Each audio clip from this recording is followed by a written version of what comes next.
He is kind of old school. He's kind of like got, like grandfather energy. He does. He has both at the same time grandfather energy and a guy I might buy like stolen gold jewelry in an alleyway from. It's an interesting dichotomy. Yeah, Anton is. Dear Shandy. Welcome back to your brand new Dear Shandy Love is Blind recap, listeners. Hello, Andy. Hello. How are you today? I'm good. How are you? I'm good. Good to hear. I'm good. That's good to hear. Love is Blind is back. It is. And I like this show. Love is Blind is the show. Even when I think it's not going to be good, or even when I'm watching and I'm like, oh no, this isn't good, it gets good. It's always good. Love it. It's because, as we were saying, as we were watching last night, it is a good premise. Great concept. It leads to so much awkwardness. It's so good. And it's totally flawed. Let's be honest. Oh, yeah. Totally. I mean, love is not blind. No. It's been proven every season. Over and over. However, still a great concept. Yes. Okay, so I don't even think we need to do housekeeping today because there's so much to get to. These recaps are always like monsters. Mm-hmm. But before we get going, I'm going to do that thing. If you enjoy this recap, we would just humbly ask you to like, subscribe, hit the notification bell, maybe hype this video, and just do what you hype and do things you might do to support a podcast you enjoy. Don't believe the hype. Don't believe the hype. Who sings that? Don't believe the hype? Am I supposed to know who that is? You don't know. I do know. Oh my God, you totally don't know. I just blanked. It's Chuck D. Okay. Is the singer. And the group is, oh my God, I can't believe I can't think of this.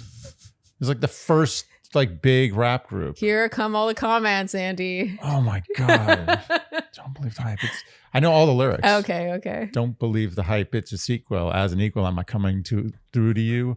My 98's booming with a trunk of funk. All the jealous punks can't stop the dunk. I'm coming from the school of hard knocks. Don't perpetrate. I got Clorox. Attack the blacks because you lack exact facts, but still you got a Xerox. Oh my God.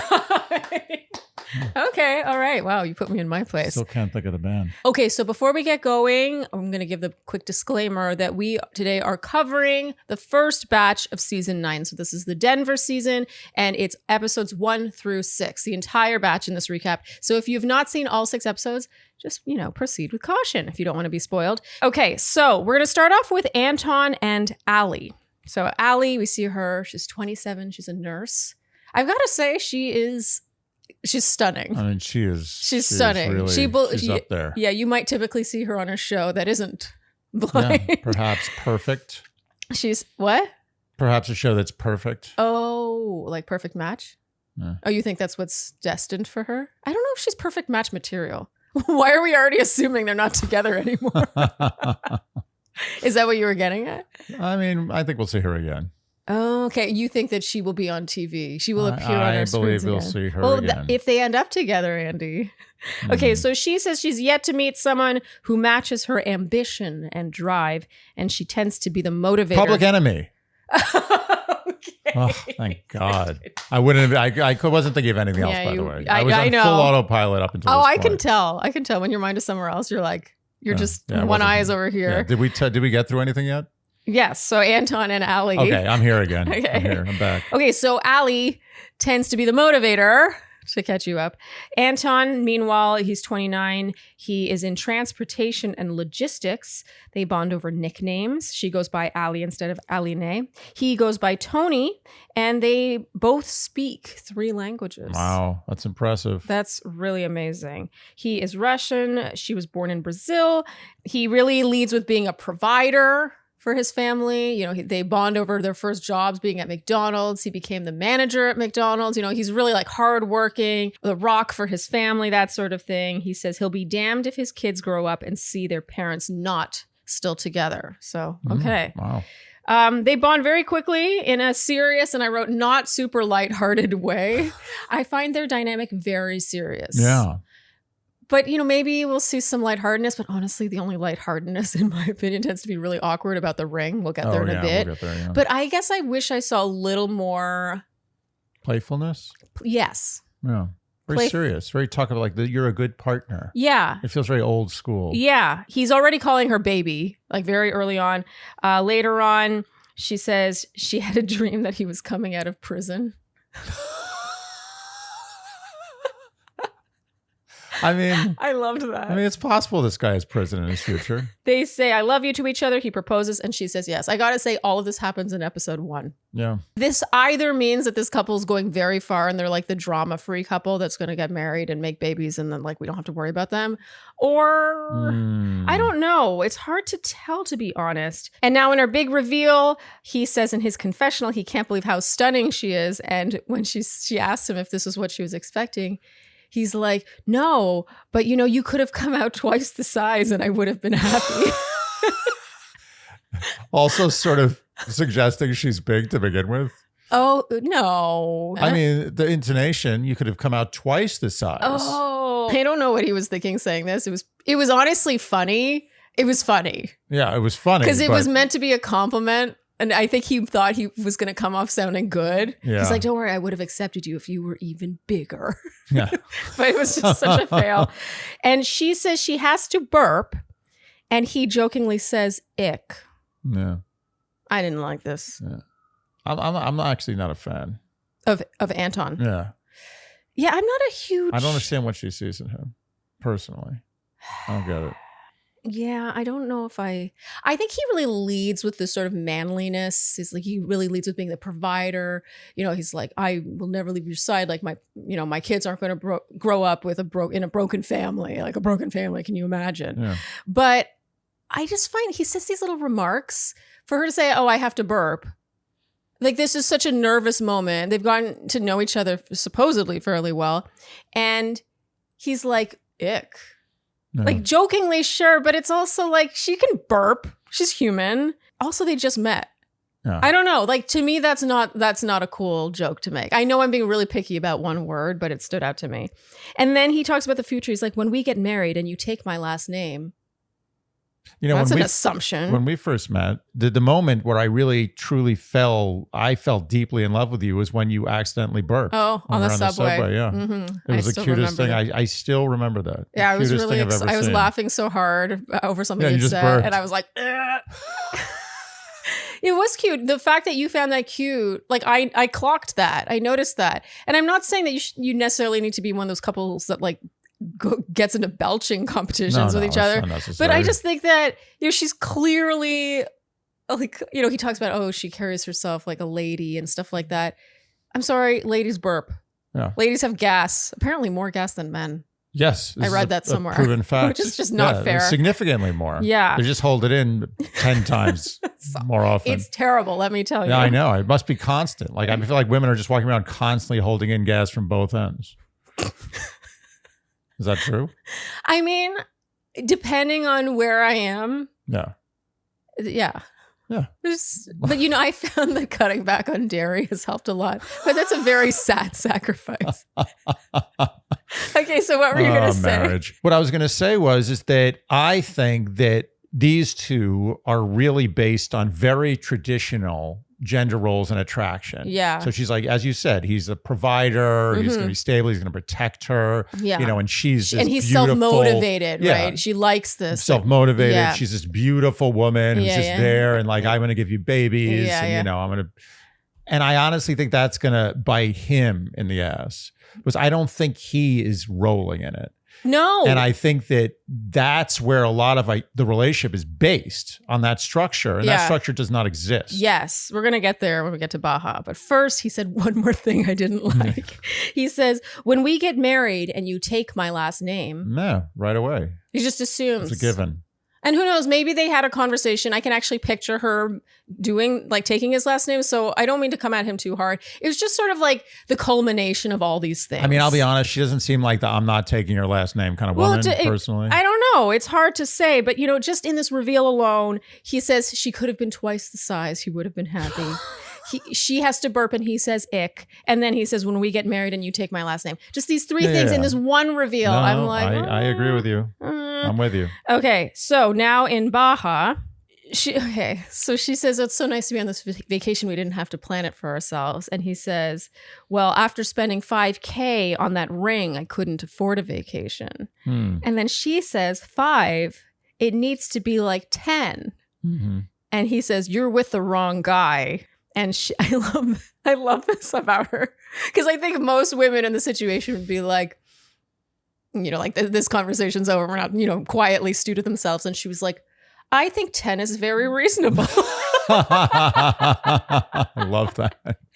She says that the ring is an act of love and appreciation for the future mother of your children. Oh, wow. Okay, so we have to Laid it unpack this. down. First of all, do the men buy the rings? That would be literally insane. That's impossible.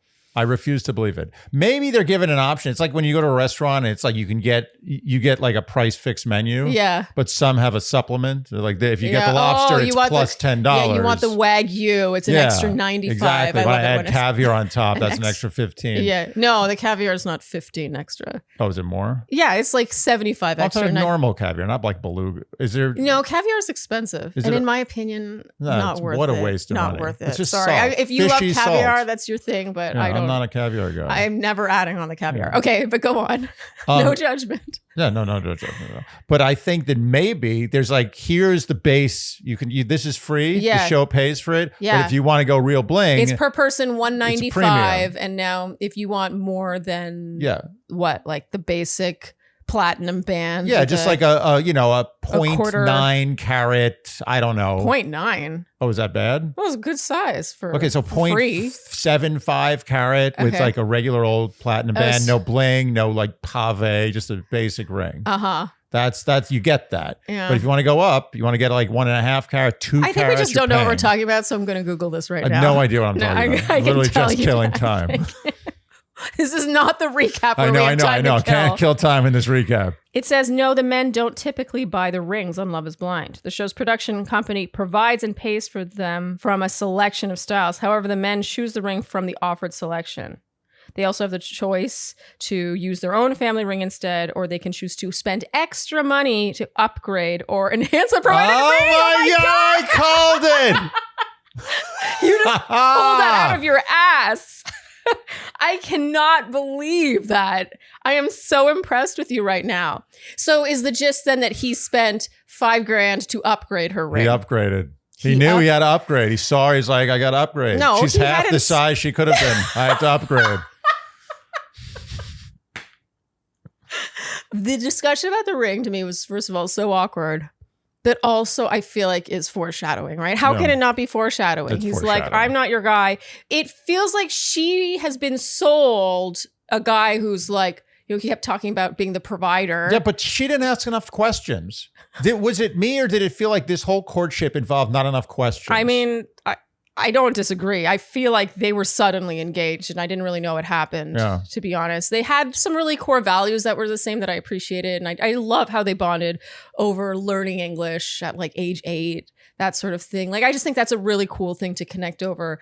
But I feel like they were kind of in love with the idea of each other. And I do think that they're attracted to each other. This might end up having legs that I just didn't see coming. But the thing I can't get over right now is the lack of playfulness. Yeah. Even around this conversation, he kind of like ends it. He's like, oh, okay, well, you showed me, like you told me. Yeah. And then it's sort of just like, it's just like awkward. Yeah, bad seed awkward. planted. And I mean, depending on who you talk to, $5,000 is not much to spend on a ring, or it could be a ton to spend on a ring. Sure. But it just shows this like the discrepancy and how they view it. It's not surprising that The value placed on that she, Allie, her, that person, thinks that $5,000 is not a lot to spend on a Wait, ring. why do you say that? You think she seems like... So I think Allie has probably been with guys who spend $5,000 on a dinner. Yeah, I mean, she's conventionally the type where I think she could get a really rich guy, for lack of a better, like more eloquent way of putting that. Yes. I think that she could easily find someone who would drop $10,000 on her for just like a birthday gift. She could be with guys who would spend $10,000 just on the annual insurance for the ring they bought. Okay. But that doesn't make him not worthy. No, I'm just saying. Okay, so before we move on, do we give them a yay or a nay? Do we think they're going to work out? Nay. No, we have to do our 1, 2, 3. Oh, sorry. Eddie. 1, 2, 3. Nay. Nay. Okay. Okay. So next up, we'll move on to Anna, Blake, Patrick, and Kacie. So the real couple to watch here is Patrick and Kacie, but we can't ignore Anna and Blake and all this. No. Okay. So first we meet Kacie. She's 32. She's a hair and makeup artist. From the get-go, I really liked Kacie, I'm going to be honest. Something about her wearing a mini dress in the pods, but then sitting with her legs spread. And she, I think some detail of her dress was longer and she just had it like in between her legs, like covering the upskirt. Oh, yeah. I just thought this was so funny. It's like, yeah, I want to look cute, but I also want to be comfortable. So I'm just like sitting like this. I just loved it. It cracked me. It was very realistic. It's like a girl wearing high heels, but then, taking them off and like walking in her bare feet. Sure, I just loved it. So she has 5 siblings. Her sister sings in Korean. Yeah. Interesting. So there's a lot of she keeps making references to like her brother only dates Asian girls. Yeah. She's Mormon. Yeah, too. she grew What's up going on Mormon. with these Mormons? What's going on there? What are you saying? I don't think they make Mormons these days the way they used to make them. And maybe you're the one who has an outdated view on Mormons. I don't think so. I've known Mormons. I've dated Mormons. Yeah. 2. 2? Didn't go very far. I I thought got you tired of the whole Mormon stuff. Oh, really? Yeah, very quickly. Wait, and the 2 I dated were Jack Mormons. Obviously, they wouldn't date me if they were legitimate Mormons. Jack Mormons mean they Meaning they left. They left. Yeah. But they didn't fully leave. They left mostly. Okay. But yeah, it gets a little there's a lot of Rules. A lot of rules. Yeah. Yeah, A lot okay. of rules. Okay. All right. Just don't want to play by the rules. I don't play by the rules. No. I don't play by anybody's You're rules. a real rebel, I don't even Andy. play by my own rules. Sharleen, winter is coming. Ooh. And did you know that many plants and trees do better when planted this time of year? And that's where Fast Growing Trees comes in. Because not only are they the largest online nursery in the US, but they actually hold your hand in what to buy that will survive in your climate and in knowing what would do better planted now versus in the spring. Fast Growing Trees has you covered from the variety of plants and trees they have to offer. So many. To the specific advice on what zones everything should be planted in, to the impeccable packaging of your plant when it arrives in perfect, healthy condition at your home. Yes. So Fast Growing Trees, we are talking fruiting trees, shrubs, flowering trees, citrus trees, house plants, garden accessories, everything you could possibly imagine. And you search using your zip code, and therefore it'll show you results that will actually thrive where you live. This is huge because, as we learned, growing a lemon tree or attempting to grow a lemon tree would not really work on our rooftop. You could say that it will be a lemon. Exactly. If you grow the lemon tree. You got it? Lemon, like bad. I got it. Yeah. Okay. And Fast Growing Trees Alive and Thrive guarantee ensures that your plants arrive happy and healthy. So this fall, Fast Growing Trees has the best deals for your yard, up to half off select plants and other deals. And our Shandies get 15% off their first purchase when using code Shandy at checkout. That's 15% off at fastgrowingtrees.com when using code Shandy at checkout. Now is the perfect time to plant. Use Shandy to save today. Offer is valid for a limited time. Terms and conditions may apply. Check out the link below or in the show notes and support Dear Shandy. So Sharleen, we are getting into the darker days of the year. Yes, the shorter days. Yes, and these days often bring on some mood changes. Yes, some sadness. There's plenty to be sad about. And, it would be nice to have someone to talk to. Someone licensed. Nice to have someone to talk to who isn't difficult to find. Yes, and through a platform maybe that accepts your insurance so you're not becoming poor talking to someone. Rula is a platform that connects you with real licensed therapists near you. And crucially, they partner with 100 plus insurance plans. So the average copay on Rula is literally $15 per session. I paid more than $15 for a drink last night. I'm sure you did. I mean, $15 is the going rate for a drink these days. To have a session with a therapist for that kind of money. And let's be honest, you're paying for your health insurance anyway. And mental health is health. Yeah, get some use out of your insurance. Yes, it's all connected. How you feel up here translates to how you feel all over. And I just think therapy should be accessible. And you can tell Rula believes that. And then you can tell your friends you're in therapy. It'd be cool. Is that what it's all about? Maybe you should go to therapy to talk about why you need to be cool to your friends, Andy. You're right. So thousands of people are already using Rula to get affordable, high-quality therapy that's actually covered by insurance. Visit rula.com/Shandy to get started. After you sign up, they'll ask how you heard about them. Support Dear Shandy and tell them we sent you. That's rula.com/Shandy. You deserve mental health care that works with you, not against your budget. Okay, so enter Patrick, 31, a construction manager. He grew up as the only Asian guy in school, the only Asian friend, definitely has insecurities around his ethnicity. I was really excited to see him. You don't see many Asians in general. Yeah. But especially not Asian TV. guys, I feel like. Yeah. I was really excited to see him. And now enter Anna, who's also Asian, 28, hairstylist. In their pod together, Patrick asks her usual ethnicity type, and she says she usually goes for white guys, and he admits he usually goes for white girls. Yeah. Isn't that interesting? You see that all the time. She says her... Should I not say that? I mean, I am a product of that. This is true. It's just the truth. You see that all the time. What are you saying, Andy? That they should date other Asians just because they're Asian? I just tell it like it is. Anna says her parents are from a different country and they both speak more than one language. And it's cute how they sort of piece together that they're both Asian. I thought this was really cute. It was like cute detective work. He says he didn't used to have a middle name, but he ended up taking one. And she says, she doesn't have a middle name. She never took one. And I thought this was crazy cool because I also don't have a middle name. And is this an Asian thing? Maybe. Well, I mean, maybe it's a Chinese thing because they're both, he's half Chinese, she's Chinese, I'm half Chinese. And I don't have a middle name. Interesting. Yeah. I have a middle name. I know you do. And I'm not going to say it. Ooh. But if you are, if you're a Chinese Shandy, but also if you're an Asian Shandy, I want to know. Like Shandy? I want to know if you have a middle name. This is something I've wondered. Yeah. So now enter Blake, 34, accountant. He and Anna are talking a lot. And when Anna asks if he's very religious, he says no. And she whispers, "Fuck yeah." I gotta say, I love Anna. I think Anna's great. a hoot. I'm a big fan. Blake ends up calling Anna his top connection, his happy place, which is so cute. Nice. They end up having a camping-themed date, and there are prompts. I don't know how I felt about these prompts. Didn't it feel like there was a lot of paraphernalia, like Love is Blind paraphernalia that went beyond the brass wine glasses? You know what it felt like? It felt like the editors of the show were just like, we're tired of this. We literally don't sleep. Mm-hmm. We need to have lives. So we need to corral these people into having conversations we can edit linearly. So they prompt them to answer, what is your mating call? Sure. Just like things that they where they don't go off topic. Where they what's can your favorite kind of kiss? Yeah, I mean, it's stupid. The questions were bad. I found this cringy. Questions were bad. What's your favorite kind of kiss? What does that even mean? I mean, really? What does I know that they can't see each other. They can't feel it out. I just... Yeah. I honestly, I had a hard time. It just made my skin skin crawl. crawl. I know where they were going with this, but they executed it poorly. So now we'll move back over to Patrick. With Kacie, he is sharing that his parents were from a different country and he grew up with that insecurity. And she straight up is like, okay, well, what's your ethnicity?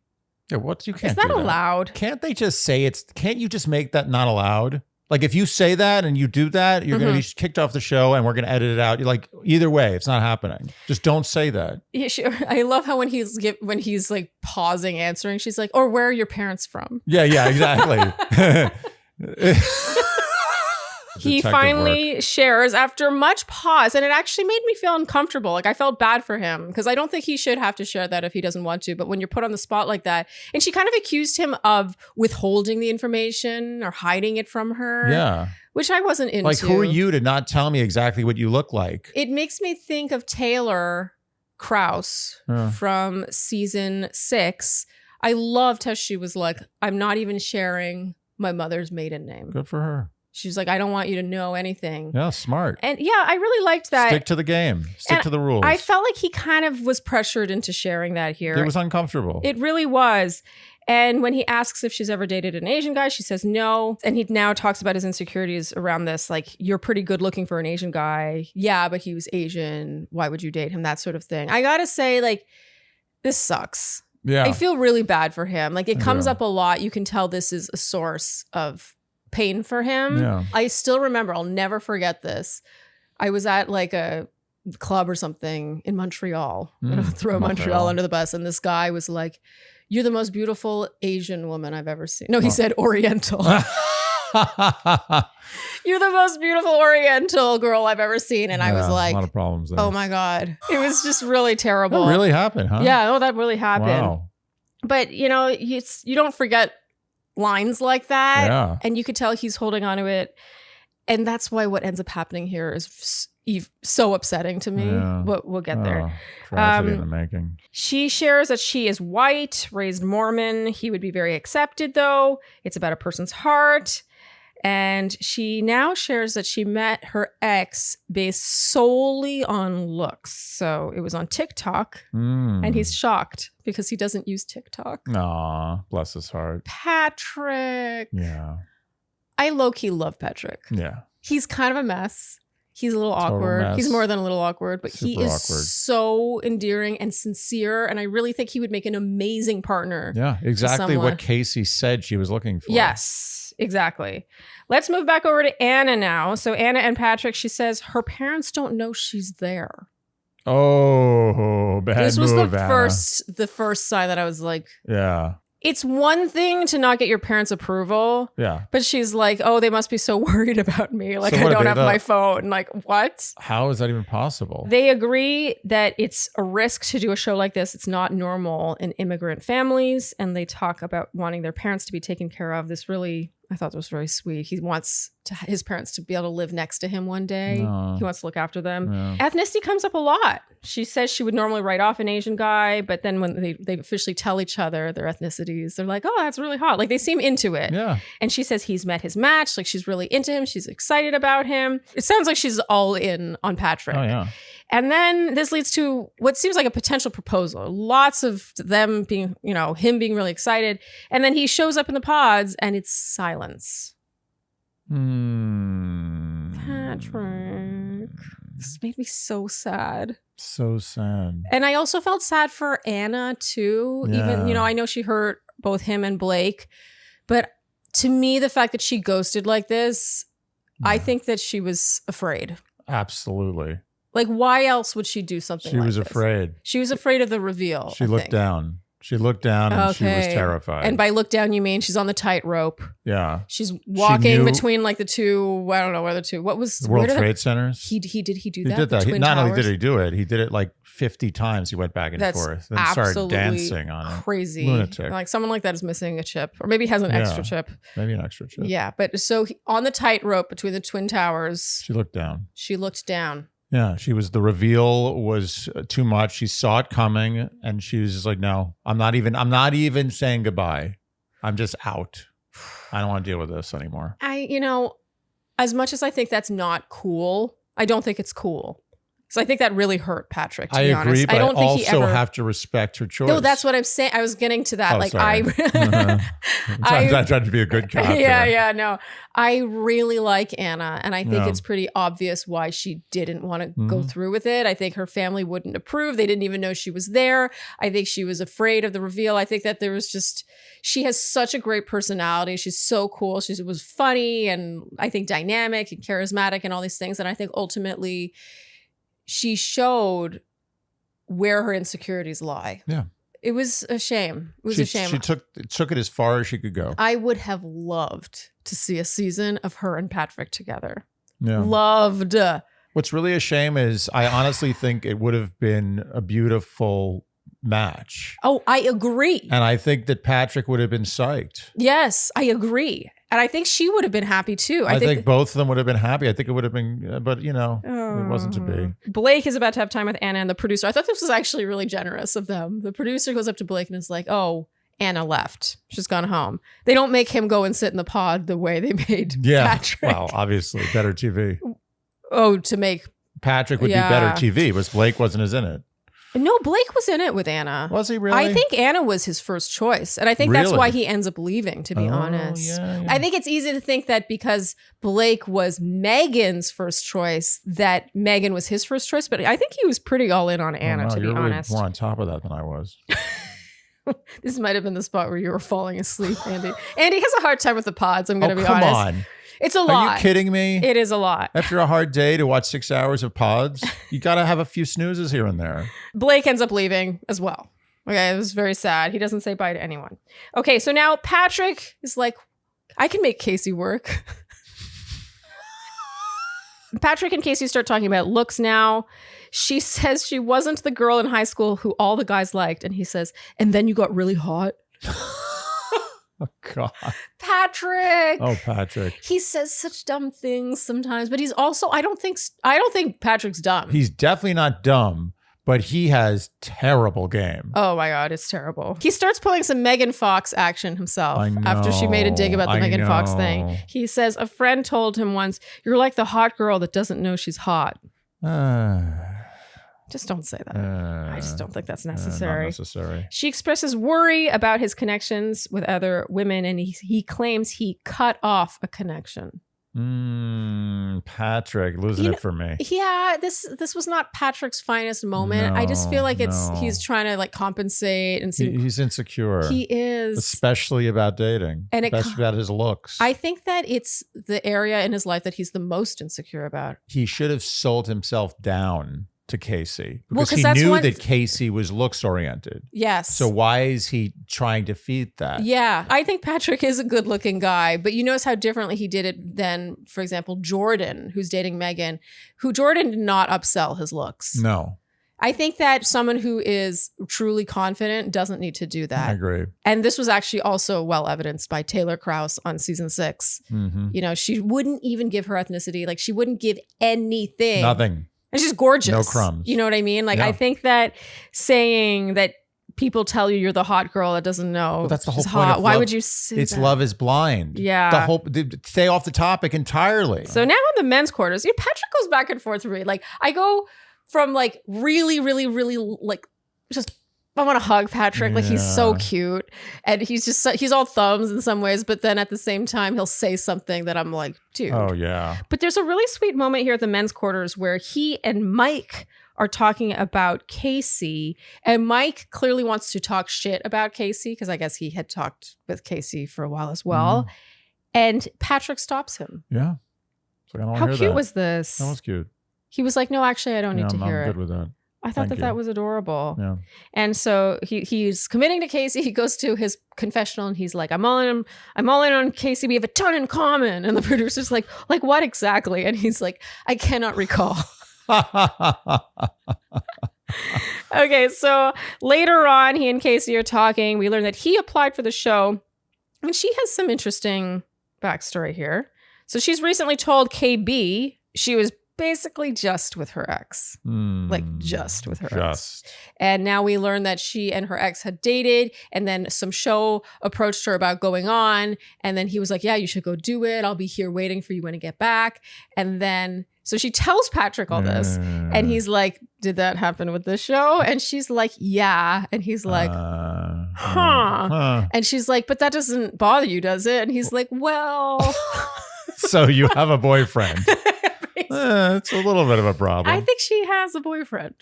I think she said the thing out loud. I think just she has because they're a boyfriend. not like together doesn't mean they're not together. Yeah, Kacie is full of shit. You think so? Yeah. The thing is, I think she's trying to be different. You know, she multiple time references this boyfriend or ex, or ex, whatever. We've all been in that situation, by the way. Someone that you're not really with, but you're kind of like, you're still going on dates with. You're still sleeping with, you're still engaging with, texting. You have get off on a technicality. Yes. What, like a title? Yeah. What's the difference? You can always make an excuse. Yes. You're like, well, I haven't been with him since I've been on this show, so we're technically taking time apart. What was interesting is when he took issue with this. So Patrick takes some issue with this, and she's like, well, I don't even have to tell him, or I can like block him. I can do all this. And he's like, no, you don't have to do that. But I feel like she was just trying to like solve the problem when the problem is inherent. Yeah. You know, it's not something that can be solved. It's like, this is a behavioral pattern. Maybe she'll watch this back and realize how much she's contributing to it. Because she complains a lot about this ex. Yeah. She talks about how I'm ready to give my love to someone who deserves it.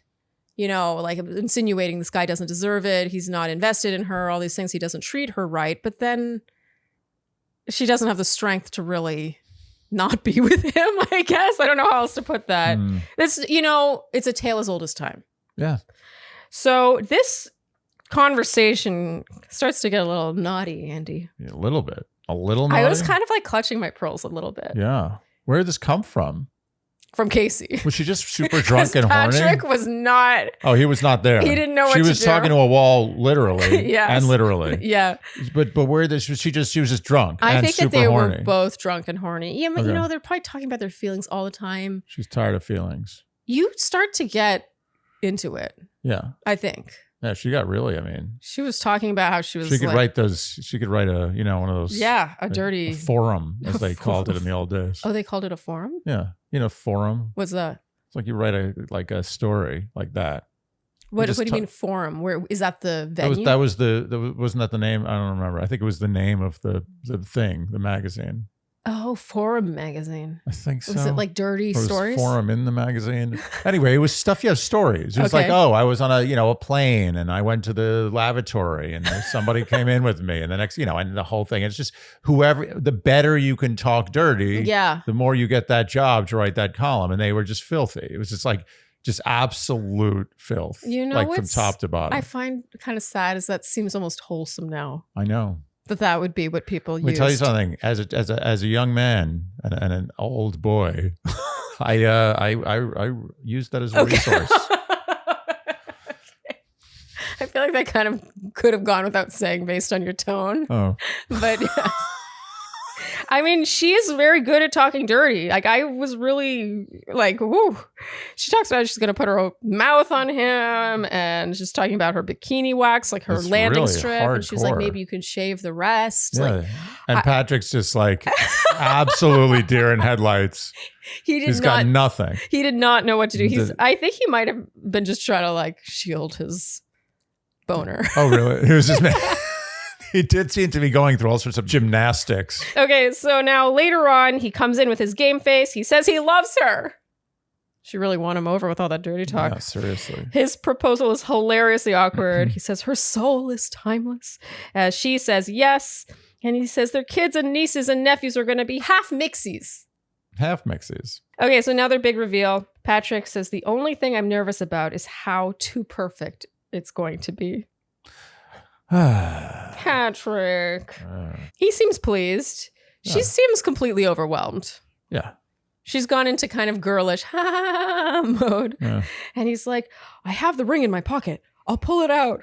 I wrote, God, Jesus, no. stop narrating. Please. He starts talking about her hair. Is that a highlight or a balayage? I knew you'd have highlights. I knew it. He puts the ring on her. Do I put it up or down? Oh, God. I gotta say, he killed it on the ring front.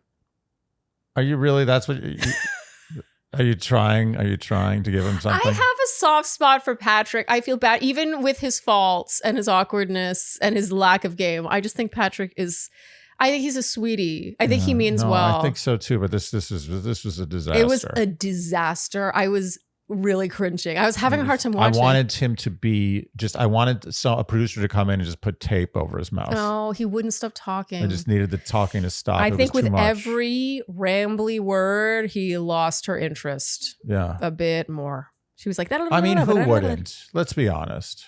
Who wouldn't? Lose interest in him based on like, this? unless you saw him and he was your exact physical type, like to the point where like it's the person you dream of and you're like, rose-colored dreams. Okay. How could anyone have been turned on by that situation? By how awkward he was. Yeah. Yeah. I mean, it wasn't endearing. It was actually upsetting. It was like traumatic to watch. I know, but he was so nervous. He was just trying to impress her. He didn't know what to do. I know, but it was too much. He didn't know what to say. There's a limit to endearment. She's polite when talking about their big reveal, but you can tell she's already checked out. I think she's trying to kiss him to shut him up. Well, speaking of which, let's move on to the hotel room. So this is after the big reveal. This is before Baja. Kacie's in a hotel room saying, Patrick deserves somebody better than me. She says she can't do this anymore. She has to go home. He's not bad looking by any means, but he deserves someone who's obsessed with him. And now Patrick arrives. She makes it seem like it's about the TV show. This is bad form, I gotta say. It's terrible form. The worst thing you can do in a breakup is beat around the bush. Yes, is be indirect and don't say what you mean exactly. Yeah. And in this case, she's just not that into him. And it's going to hurt him a hell of a lot more by being like, it's the TV show. Especially him. Yes. He's the kind of guy you need to be extremely direct with. Yes. Because, he's not experienced enough in relationships to speak the level of code that she is speaking. And she's also extremely experienced. I'm sorry. Does that sound bad? I mean, she's obviously extremely experienced. Is she not extremely experienced? Oh, I'm sorry. I'm a terrible person for suggesting that. For someone extremely experienced, Yeah, let's hear you. she is not a great communicator. She's not. Maybe she hasn't had to be. Yeah. Well, I think she's ended up in relationships where communication is not like Not the big, the not leading not in the factor. top 10 of relationship But this was traits. really heartbreaking. You know, he's like, but it's not me, right? And she's like, well, and he's like, oh, are you breaking up with me? And she's like, no, it's just a show. It's just a show. And then she keeps making out with him. And so he's like, okay, so like, I'll see you when we're back. And she's like, yeah, I mean, no. And he's like, huh? And then she keeps straddling There was one him. point where he's like, what? He's like, what now? What now? Well, I mean, she keeps straddling him and making out with him. So Jumping and straddling. he literally says, I'll see you back home. And she says, I don't know if I'll be there with you. But then also in the next breath says, I don't want to let go. And then another jump straddle. Another jump and straddle. Kiss. He leaves thinking they're good and that she just doesn't want to be on TV anymore. I'll be honest with you. You know, as awkward and as clueless as Patrick is. Yeah. If that woman was jump straddling and making out with me as she was giving me this talk, I would also be very confused. That's what I'm saying. Yes, I completely agree. I don't think this is an experience thing. I mean, if he may not be experienced, but like you would have to be like expert level. Right. She was, in my opinion, physically leading him on here. It's very easy for us because it's produced. We know it. Once we see her sitting there miserable in the hotel, we know what's going to happen. Yeah. It's not a But if mystery. you didn't know We've about been that, prepped. yes. We know. We see the plot line. He doesn't see that. He doesn't see the edit. He's inside of it. Yes. So I give him full benefit of the doubt. I mean, granted, if he was experienced to the level that I think she is, he would have read between the tea leaves. Yeah. Or read the tea leaves. Read between the lines or read the tea leaves. Okay. Either one you pick. What does read the tea leaves mean? Honestly, What's the expression? Where easily does it come from? Googleable. I have no idea. Okay. All right. I think they used to throw tea leaves down and see the pattern that they fell in to determine, future events. Should I Google this and we'll see if you're right yet again? This is a Andy? wild guess, and I'm gonna roll the dice on this one. Okay, I think all I right. might be right. Okay. Losing confidence.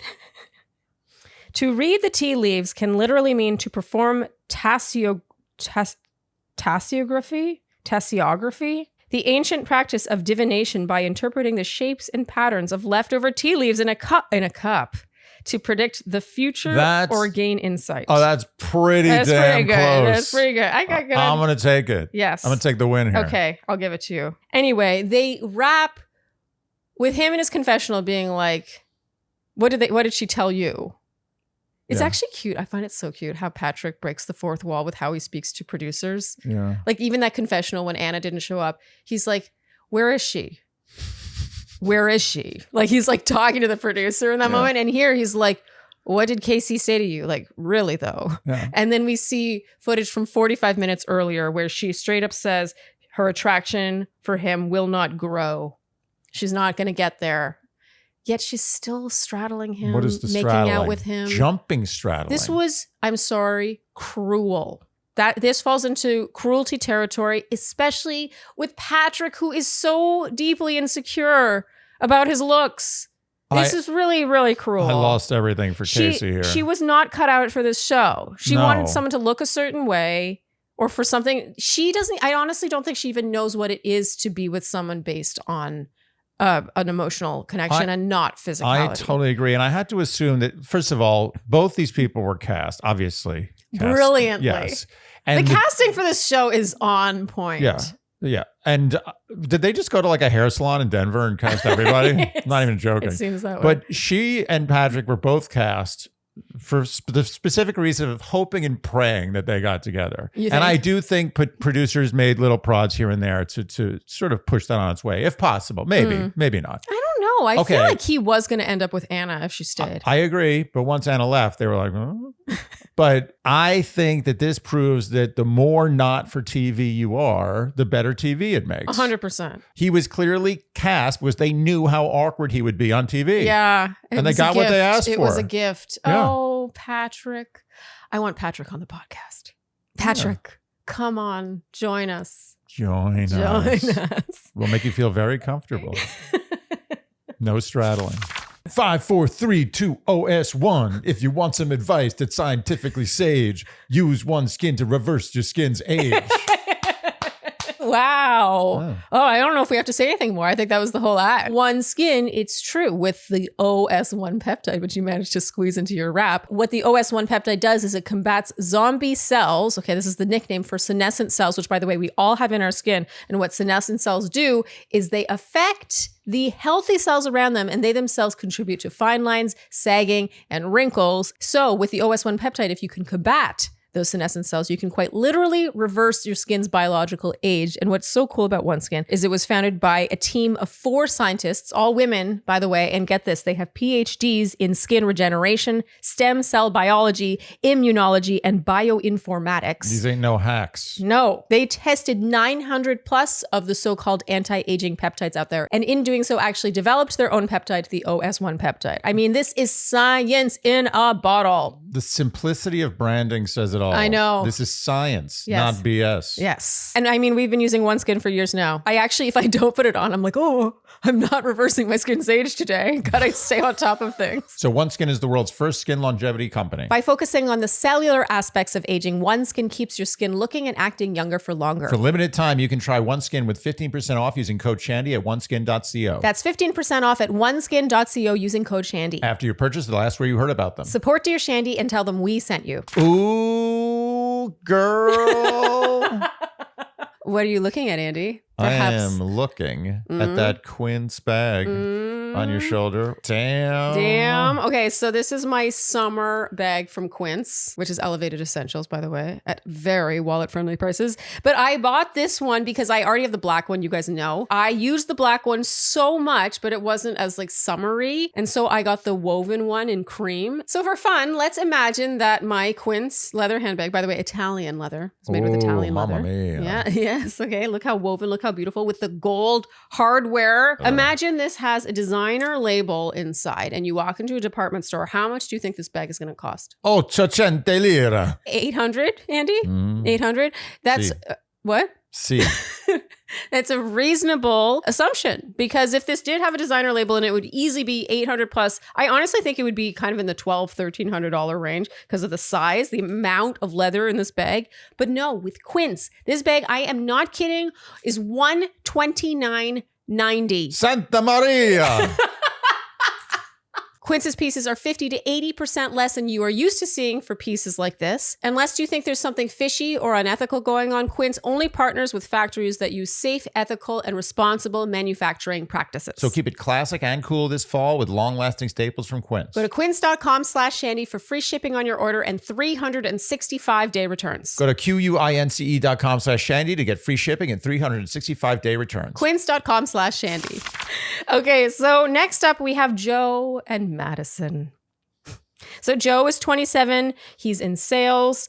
And enter Madison, 26. She's a UX UI designer. No? Did you know that? I saw it. I saw the title. I thought that was kind of cool. Yeah. I mean, that's a good job. Mm-hmm. I mean, that's important. Yes. User experience is everything nowadays. Because Yes. anyone can make an app. You just tell AI to make an app. But the user experience got to be good. AI can't do And that. interface. Actually, AI can do that too. Oh, no. Yeah, her job is finished in 2 years. Madison, I got to say, is a hoot. When Yeah. he asks her to describe her perfect date, she says, a pop-in to 7-Eleven for Flamin' Hot Cheetos. And later, she reveals that she has retinitis pigmentosa. Her eyesight could get worse. The condition could eventually lead to blindness. Wow. I feel like it was so in over his head Yeah, here. he's like, Joe, Joe. I think Joe means well, but I just think he's still in like boy territory. Joe is. I know he's 27, but he feels like a young 27. He's a boy. Joe is. I mean, I feel parallels here, but with Joe and Madison, with the other guy and Chelsea. Oh, Jimmy Jimmy and Chelsea. from season 2 seasons ago. the Megan Fox The season. Megan Fox Yeah, season. yeah. Everyone knows that season. But I'm starting to feel that. Like Oh. Jimmy and Joey, to me, similar. Joe, yeah, Joe. Oh, I call him yeah, Joey. kind of like a More little personal. dopey, means well, Yeah, childlike, good inner child, strong Yeah. inner child. like a good heart. good heart. Yeah, not a bad. But also dude. looking to get some action Yeah. if possible. I mean, I feel like it's a little too harsh to say that Madison is like Chelsea, to be honest. Well, I really like Madison. I think she's a hoot. oh no, I like Madison too. I'm just saying, the general dynamic. Yes. I'm feeling it's bringing me back to that dynamic. It is reminiscent for sure. He describes his ex-fiance being an introvert and how he would buy concert tickets and then end up going by himself. And I laughed at this because I feel like you and I are like a soft version of this, except you would probably never buy concert tickets. No, because I knew I would end up going by myself. But also, you don't like going to big crowded things either. I don't like big concerts. Yeah. I don't feel like concerts are the best place to listen to music. They really aren't. It's No. more about being around all the people. Yeah. But yeah, so we laughed because I am definitely the introvert in this relationship. And, you know, in terms of things that a couple fights about, I would say it's the top two for us. Yeah. Is that you would like me to be more social than I am. Yeah. Yeah. That's it. We can agree on that. So I The other literally- one is like cleaning. I literally just had dinner with a friend of mine who I see like twice a year for Oh, the yeah. last 5 years. Yeah, like And- 2 nights ago. And he's like, am I going to ever see Sharleen? And I'm like, it's 3 weeks notice. You give me 3 weeks notice, you get to see my wife. He came with like 2 days notice, and you didn't even ask me. No, noticed I don't that. even ask.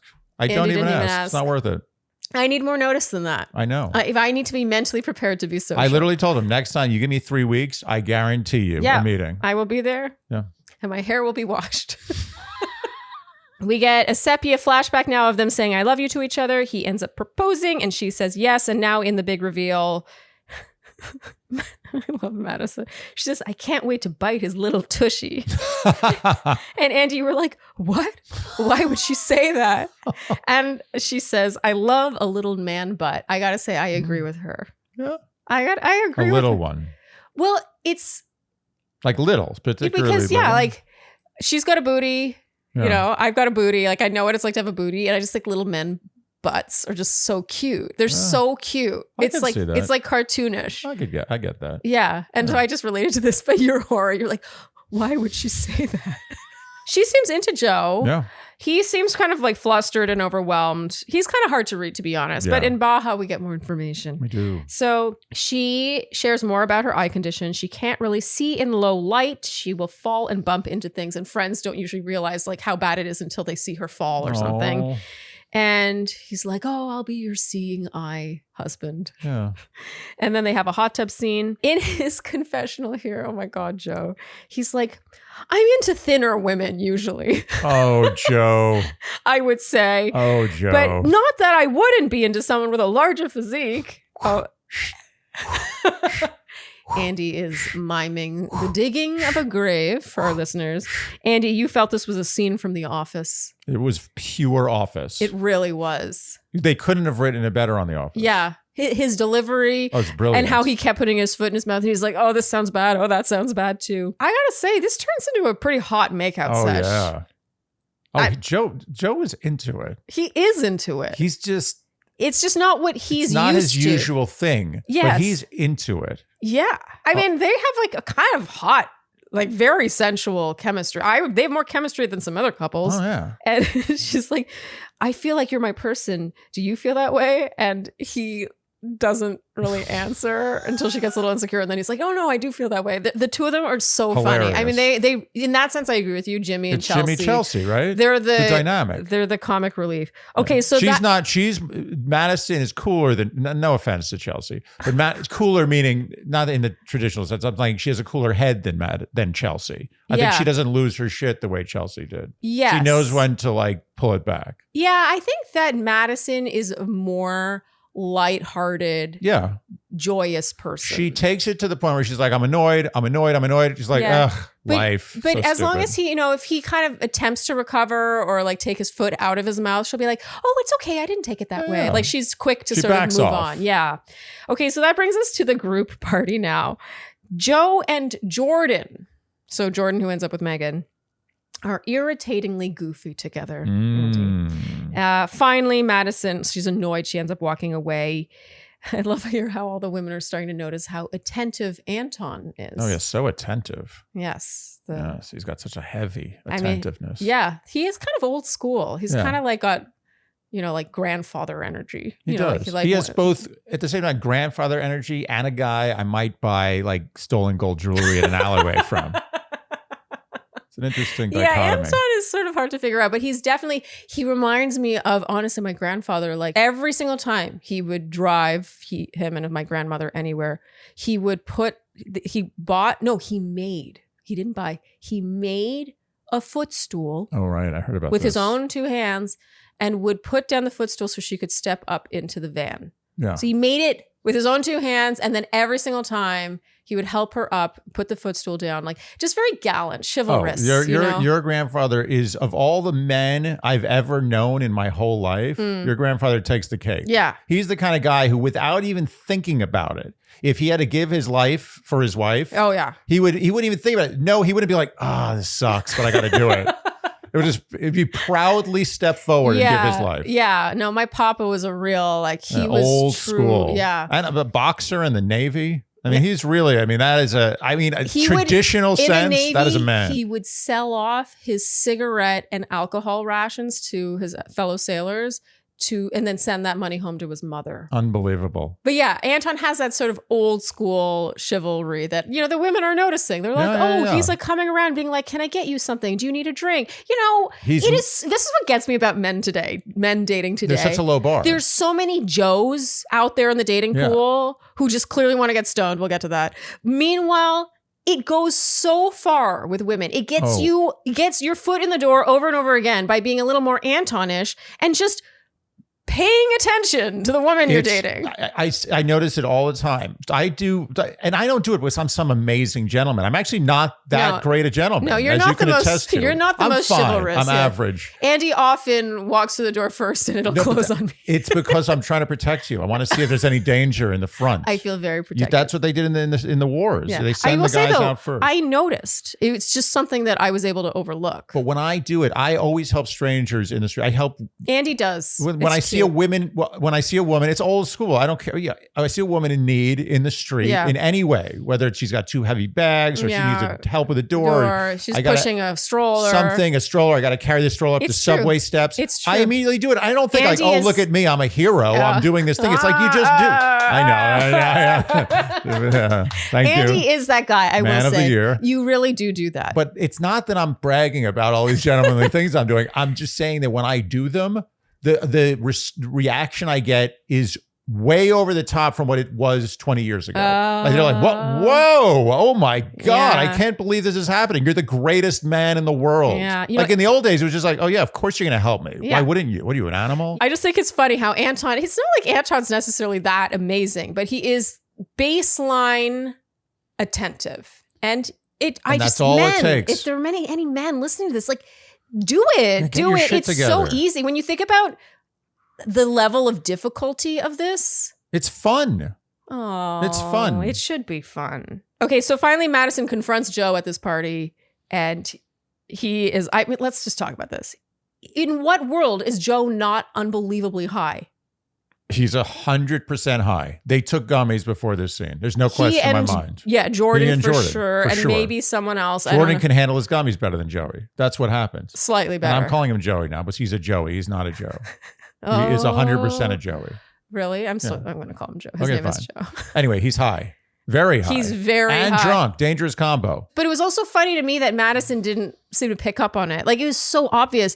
To me, I feel like Madison must never have been high. Never been high. For her to not realize that he was high. Yes, I agree. First thing I would have been like, are you high? And it's not even a question of like, what is he high on? I feel like it's very obvious that he's high on weed. That's it. It's weed. Yes. And also, not surprisingly, it would be unbelievably easy to get those on the set. Oh like, my even God. if they saw them, if they searched through your bags and like, what's this? You're like, oh, those are gummies or candy. I like candy. Yes. It's so easy. I mean, a lot of them look like candy now. Yes. You can't tell. You have to have a sniffing dog. A lot of them look like candy now. No, you need a dog now. Yeah. And even a dog, they don't care. You think at the airport, this dog's sniffing pot gummies and they're like, all right, call in TSA, call security. We got to get, no, they don't care at all. It would be extremely easy to have snuck the gummies on. Impossibly easy. Yes.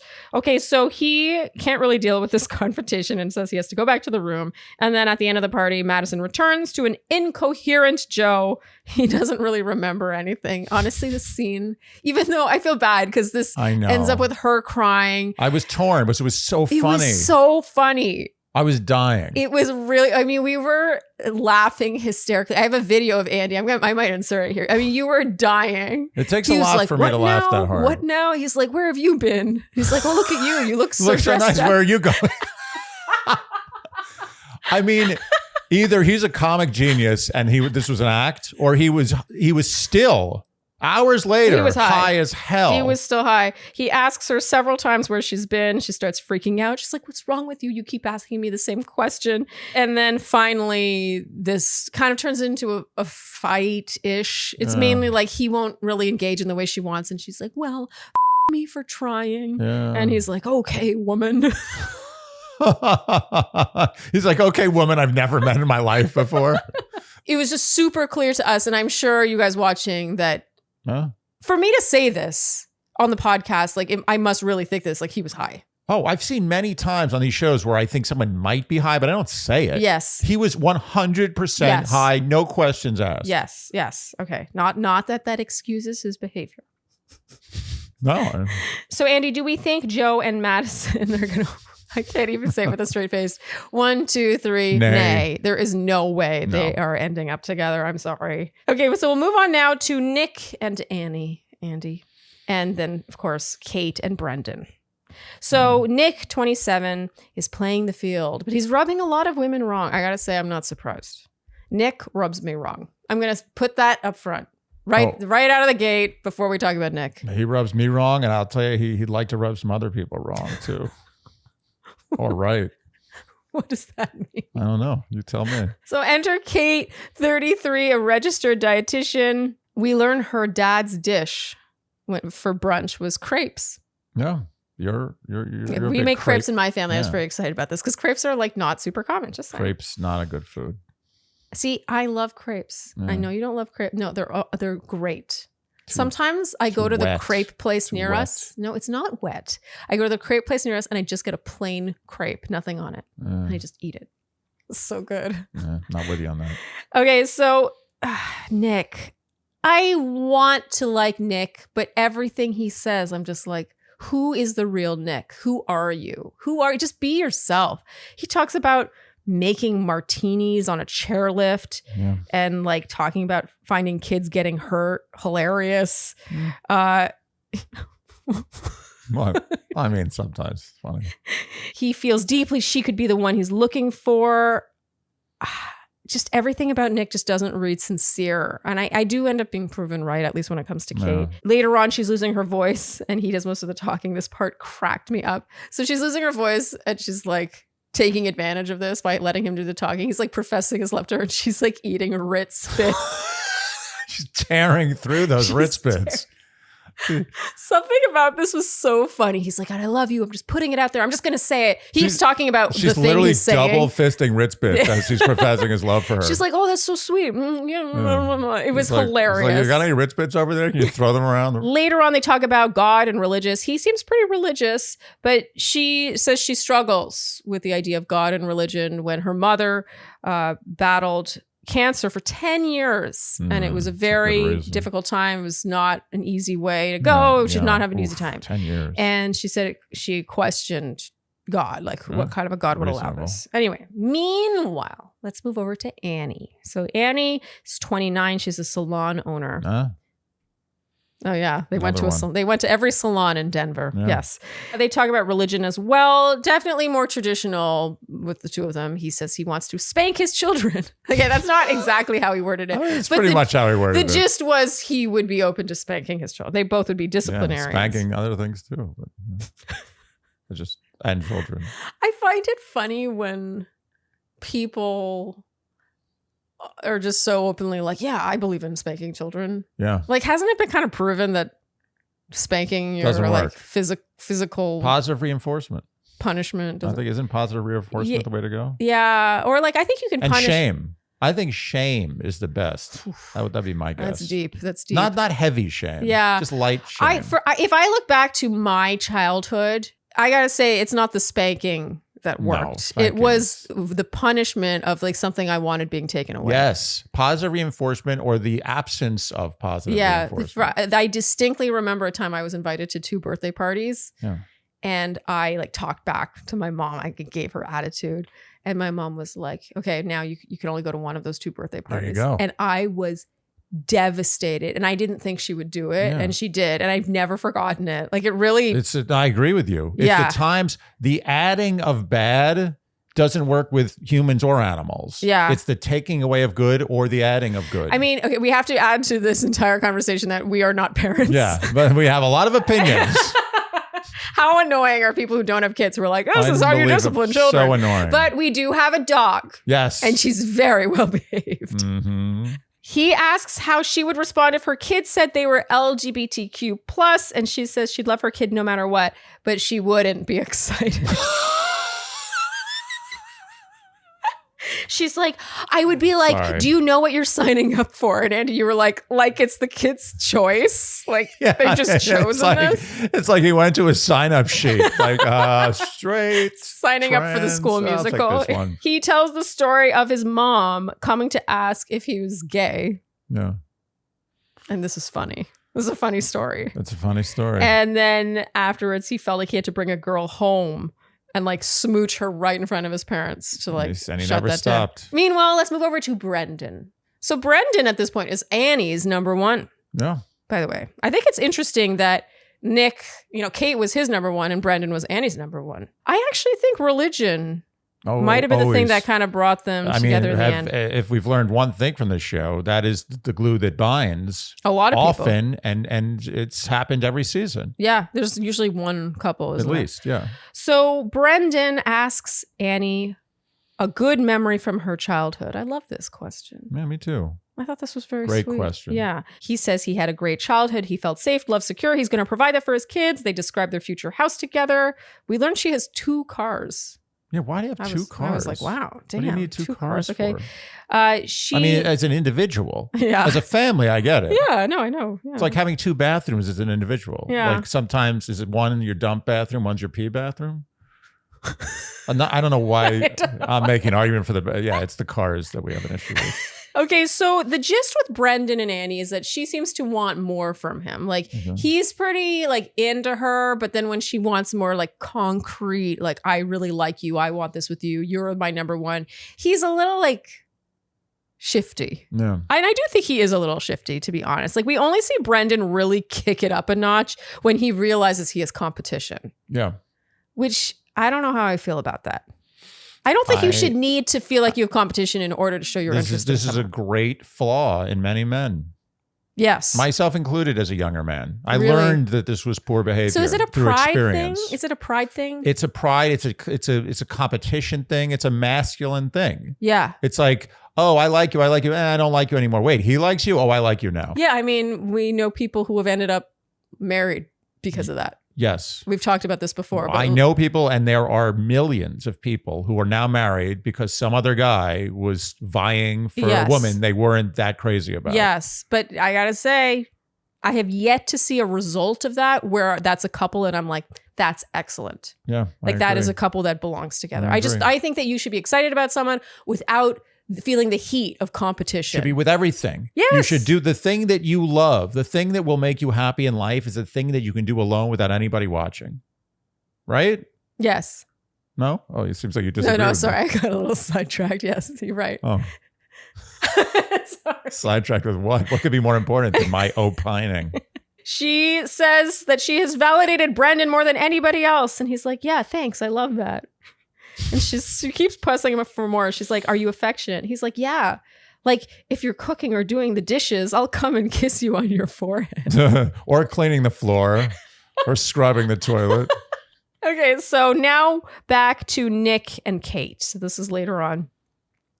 He says he's being pulled in 2 different directions. And she's like, you said you loved me 2 days ago. And he's like, I know. And she's like, that's kind of messed up. Yeah. He's like professing his love. My love for you will never change. When I die, when I'm buried in the ground, I'll still love you. Wow. And then, but then he's like, but so let's get back to God and religion. He's like, you're going to come around with that, right? And she's like, no, she's never been a religious person. And he loses it. I feel like this was one of the only times, honestly, we see Nick be his true self. He has a fit A fit. He has a tantrum. He's like, you told me your upbringing. And she this. didn't. No. She didn't tell him. He remembers. Unless it was left on the cutting floor. What we saw is her tell him the absence of not believing in God. Wait, did I get that? Yes, you got it. It was her expressing why she isn't religious. Right. And I think he was like, oh, but before that. And she's like, no, but there's no before that. Like, this is the most recent thing is that I'm not really into God anymore. Yeah. And he's basically like, well, that's a deal breaker. Like, I can't get over that. I love you, but my love cannot transcend this. He's done. Just done. I'm sorry. If this were a deal breaker for him, which I do think it was all along. It was. It should have been first question expressed up. Do front. you believe in God, and will you always believe in God? No. Goodbye. You know who Nick reminds me of? And we talked about this. He reminds me of Ben from season 8. Yeah. So Ben, who is with Sarah, he's super religious. Sarah's a friend of the pod. I don't know about Ben. No. I want to make it clear. Ben is not an enemy. Yeah, of the we'll pod. link out our Just episode not a with friend. Sarah and Joey. Yeah. They revealed they were dating on the pod. We'll link it out here. Yeah, people hate that episode. Do they hate it? Hate it. But okay, so Ben, they have a similar, like, I actually like Ben more, if I'm honest. Oh, I do too. I could see myself in some situation maybe liking Ben. Yes. Meanwhile, Nick, you know what he comes off to me as is just false. Yeah. Even this, it just feels like suddenly he's like, oh, that was a deal breaker, blah, blah, blah. Like, I can't try.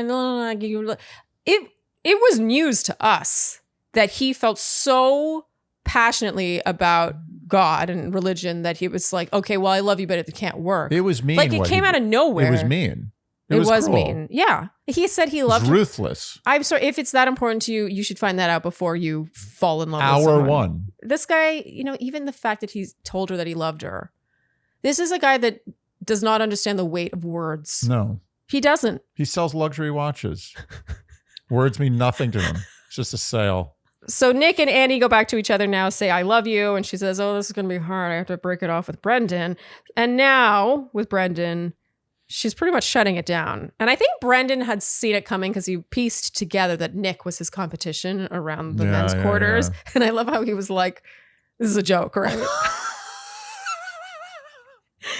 So she says he never validated her. And he's like, I don't like this about Brendan. I like Brendan more than Nick, but that's not really saying that much. Yeah. I find Brendan a bit of a salesman as well, even in how he tries to win Annie over.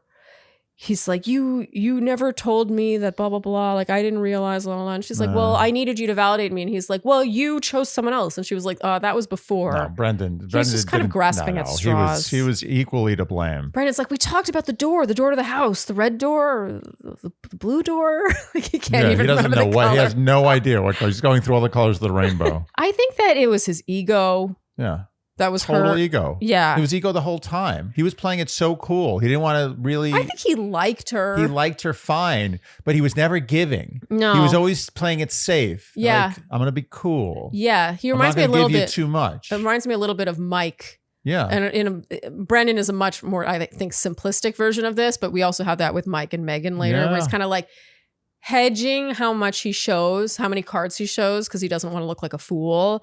And I think that bit Brendan and Mike in the ass, actually. At the end of the day, a woman wants a man who's like, to her. I want you. Give it to her. You're my number one. Make a fool of yourself. Yeah, make a fool of yourself. Exactly. That all said, I do feel like Annie lacks conviction. I like Annie. I think she's an endearing kook. Yeah. But it sort of feels like she's just going for the guy who liked her more and not the guy that she likes more. 100%. I don't think it feels like that. I think it is that. She kind of admits it, yeah, to be honest. It is that. Anyway, back with Nick and Annie, he proposes. She says yes. And she thanks him for having said, I love you. She really needed that. Yeah. I feel like that's very symbolic. And then she returns to cheers from the women in the women's quarters. And meanwhile, Nick returns to the men's quarters and he's like, we're getting married. All the men in the room are very somber and Brendan is at the table. He's stewing. And Nick is like, oh, I didn't see you there, man. I'm sorry. Yeah. Do we think this? I kind of think that this is what I think.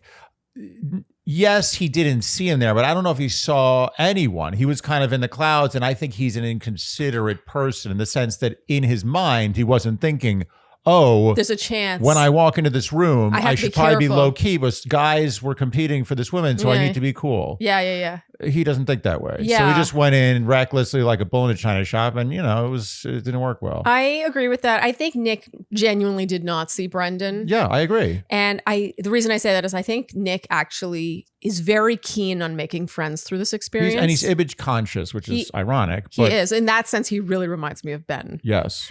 But yeah, he's image conscious and he really is interested in building up the guys. Actually, oh my God, can we talk about the scene? This was genius camera work. Oh, amazing. But later on, when Mike has been rejected by Megan, by Sparkle Megan, and he comes back and Nick is like, dude, you're like the most eligible bachelor I know. Like she's going to need her EpiPen when she sees you. And he's like grinning at him. Did it not? The camera zoomed in on him being like, I mean, the camera guy who got that shot and the editor who put it in. That's award worthy. Yes. And now we have our big reveal. Nick and Annie, they both seem pleased. Yeah. Nick, doesn't it feel like he's playing a part? He just walks right up to her and he's like, he's selling watches. I genuinely think I would like any version of Nick that's truly him, like the version of him, whatever that may be. It's just, it feels false. Yeah, but Nick doesn't know the version of him that's him. That makes me sad. A lot of people are like that. Now on to Baja. Everything is peachy between them, including at the group party. No drama. Later on, they're making s'mores, and it's basically them saying they lucked out with each other. He says they hit the lotto. So, Andy, do we believe in Nick and Annie? Are they going to work out? 1, 2, 3. Nay. I agree. I think that they're in love with the idea of each other right now. I think that happens a lot with this show. You know, we're on to season 9 now. Everyone knows that just by making it to the altar with someone, you can still say no at the end, but you get to be famous now. Yeah. Okay, Andy, that brings us next to Edmond and Calabria, or KB. KB. Okay, so Edmond, he's 29. He's a realtor. Edmond really grew on me throughout this batch. Edmond he's like a fine cheese. Meaning? Well, I mean, he's like a cheese that smells kind of rough. Oh, so it's like pungent. He's a pungent cheese, and right away you're like, whoa, what's going on? Yeah, you're here? trying to figure it out. Yeah, you know, when he's jumping off the walls, he's kissing the floor. So he seems, at first, I thought he was performative. He seems like a hyperactive 11-year-old. Yeah. But then as we got to know him more, I was like, I don't know. I found him quite endearing. I found him very much himself. Soul. Yeah. He is a pure soul. And I got to tell Free spirit. I got to tell you, KB, I love. Oh, she's great. I think that KB is like the way she speaks, like her aura is so, I find her very like womanly. Like she's very like wise and nurturing. I just think that she's also just gorgeous. And cool. Cool. That's what KB is. You know who's not cool? Smooth. I don't think Edmond's that cool. No. He might be cool in how himself he is. He's so uncool that he's cool. Yes. Yes, exactly. He says he wants to be a teacher. A teacher saved his life, and he gets emotional and starts to cry here. She is so nurturing and kind with him when he gets like this. And she says emotional intelligence means he's strong. And there's a very, very funny scene later where she's back at the women's quarters and she's telling the women how great her connection is with him. She can see him being her person. And meanwhile, he's at the men's quarters spinning like a top on the floor. So in a later conversation, his mother comes up. She asks how he was able to forgive his mom for not really being, consistent presence in his life when he was young. And he says it's because he knows his mother loves him. He doesn't want her to miss out on the future because of the past, and it's his mom. Wow. Yeah, that's bless his heart. I mean, that is really sweet. This is a man who values peace. Yeah. He's a gentle soul. He's gentle. And later on, she reads him a beautiful letter that culminates with her saying, I love you. He says he loves her too. He ends up proposing and she says yes. And I didn't love that he didn't really acknowledge the letter. Yeah. But it also fits Edmond. I feel like Edmond's not. He's very distractible. He's in the moment so much. He kind of just, the last moment is gone. Yeah. She writes him this beautiful letter that she wrote. He was just like, oh, thanks for that. Like, will you marry me? Yeah. I don't know. I felt like the letter needed more acknowledgement. He does that a lot. He's kind of just A little frenetic. I mean, there to me feels like a distinct energy disconnect. Huge. I mean, it does feel like maybe it's so obvious that it can't happen. But you know how sometimes a dynamic becomes like a mother or son dynamic? In this case, it's so obvious that I feel like it can't become that. Do you know what I mean? Right. Like how it's too obvious. It's so obvious. Yeah. In their big reveal now, going into it, Edmond says in his confessional, I know I'm not the cutest, but I've got a great personality and I'm in shape. I think he is cute. Oh. He's cute. Is he? I think Edmond's super cute. Is he not cute? By the way, did he say he played competitive football in college? Yes. What position did he play? I don't know. How did he survive? I don't know. He's skinnier than me. I don't know about that. Oh, you think he's not skinnier than me? I don't know. Really? The How TV skinny am lies. I never know when someone taller or It's shorter. true, yeah. Like when we've met people from these shows. They seem skinny, then you see them and they're like huge. They're like massive. They can pick me up. Or vice versa. Yeah. Very funny moment where he runs with high knees to go get a letter that he wrote for her. Like a love note. Yeah. He's like running high knees. He's a cartoon character. He really is. They both seem pretty pleased though. And now in Baja, he brought her sneakers and got them matching shirts. I thought this was cute. Later on, there's a moth in the bathroom. I feel like this is where we start to see KB lose the sheen. Before that, she's like, oh, you're running with high knees. That's cute. And it's like, oh. But in this moment, I felt like this is where you see her kind of like, and they hold the camera on her. You notice that? Yeah, she got turned like off. the camera's just watching her from the side for, I swear it was like 45 seconds, which feels like a very long time. But basically, she wants him to kill a moth. And he's like, no, I'm not killing the moth. Love this. And totally would have done the same thing. Okay, I mean, so let's elaborate on this. You love that he didn't want to kill the creature. I love it. Yeah. How can you not love that? But do you think though that he didn't want to kill the creature because it was a living creature, or just because he was like didn't want to deal with it? He was he kind didn't of want to afraid kill of it because it was a living creature. Yeah, He's I think an incredibly gentle, peaceful soul. I think it's possible that she interpreted that as like he's also afraid of bugs and didn't want to do it. Right. Just based on her expression. Also, he's not manly. Yes. A real man would kill that in a second without thinking about it. But later on, there's another conversation they have where I do think she thinks that. Yeah. But I think there might have been actually a bit of miscommunication here where he was like, I don't want to kill this living creature. It's just trying to survive. Beautiful creature trying to make its way. Let's put it out there. Andy would never kill a moth. He would never. The only thing he would kill is a mosquito or a cockroach. Even cockroach, like I'm actually scared of cockroach. I'll be honest. All other bugs I'm fine with, but I have a phobia of cockroach. Yes. But I will, and I have mercilessly killed cockroaches, but out of necessity, because I really like that. I thought they were pure kill adrenaline. Me. Yeah. Yeah. But no, I am excellent at letting animals escape out the door. Yes. I know how to lead them out. I'm very good. Or you'll catch it in a glass and then take it outside. And leave it out. And I think that's the way to do it, especially with spiders. Killing of spiders, I do not approve. Yeah. I mean, I think this is very endearing about you, but I do I personally am a little bit like KB in the sense where that's sweet that you want the spider to live, but I don't want to be sleeping and having a spider walking on me in the night. I see both sides of the argument. So therefore, if you want the spider to live, it would be nice if you took the spider outside. But I do. Yeah, you do. In this case, though, Edmond was like, "Oh, the moth won't bother us." Yeah, he should have tried to get it outside, but I understand he didn't have the tools, and maybe it wasn't difficult. So there's a very funny reaction too where she's peeling off her eyelashes and he's like, oh my God. And she's like, I probably should have warned you. Okay, so now the lunch. To me, this was, they have two major scenes. The other one obviously is about the sex later, but I actually thought this lunch scene was major and not in a good way. Yeah, no, so not good. She says she's competitive. She wants him to feel taken care of. Therefore, because he got her gift, when they get home, she's going to really get him something. She's going to show him up basically. And then it becomes kind of like a chivalry test where she's like, okay, so we're at the club and a big, huge guy is like, I want you, and grabs my arm.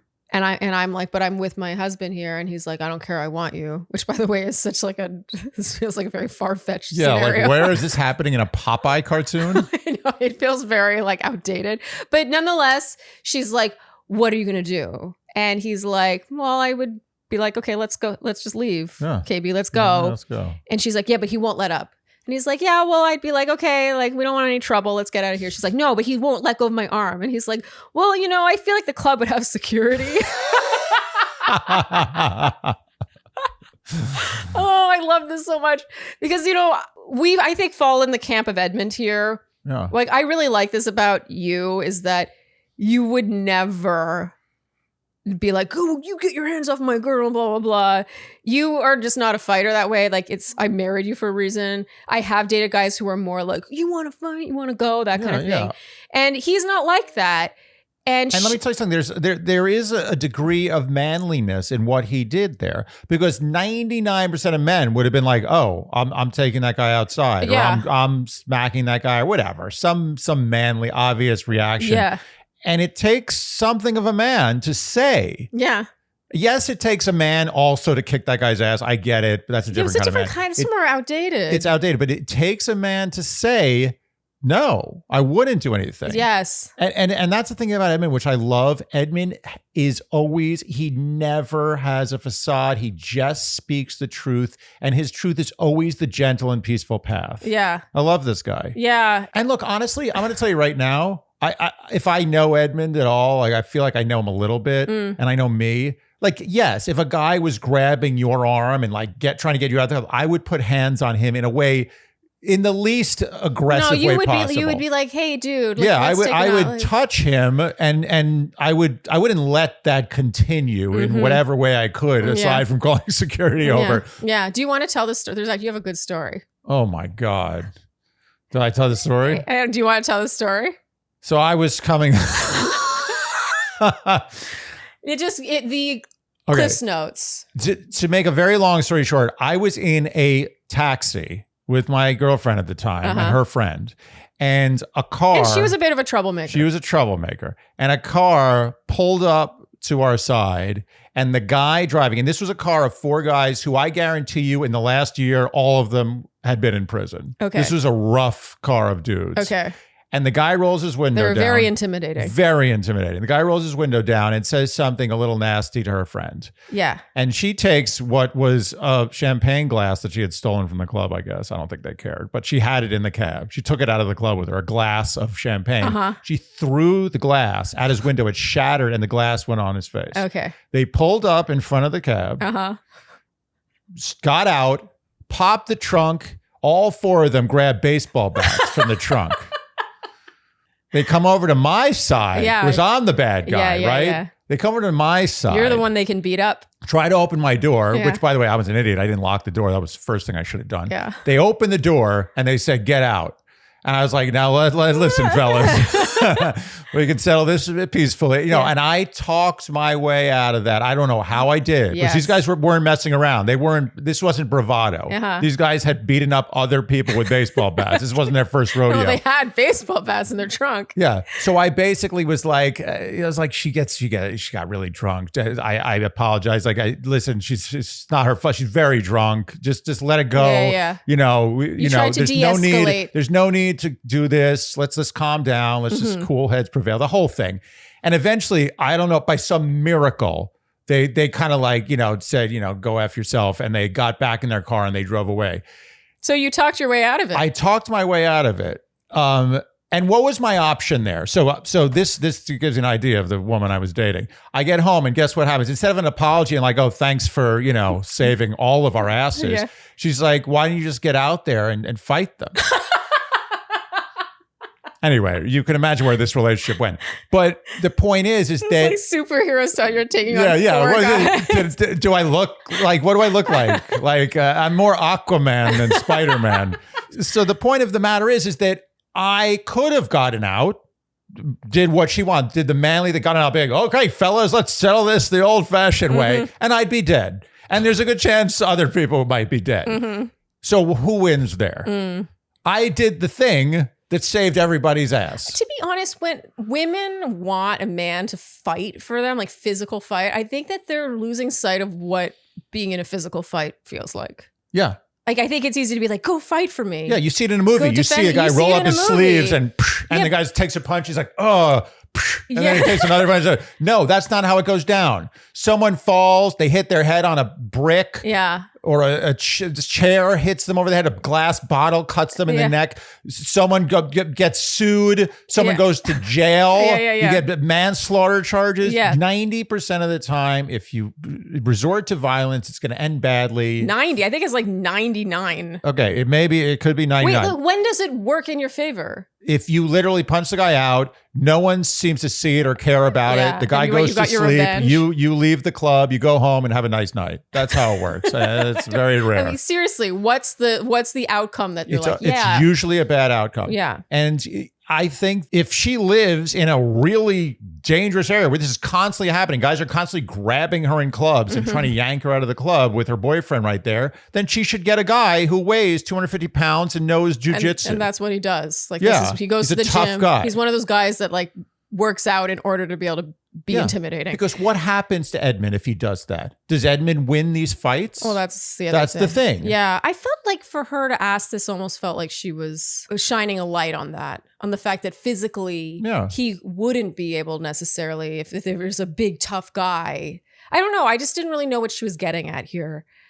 But then the conversation kind of like evolves into something else where she's giving him a pep talk about not comparing himself to other people. So it was sort of hard to follow. It was hard. This conversation stood out to me. I was like, I don't know how I feel about that.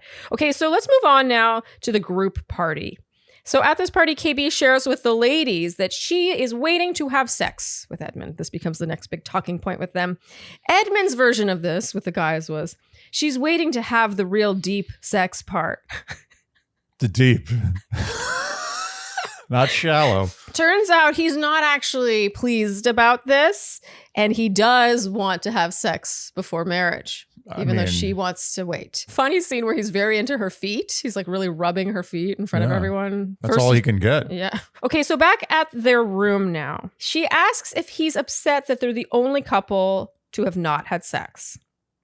And he didn't even know that, by the way. Yeah, he didn't know. He does. Yeah, he didn't know that Anton and Allie had sex.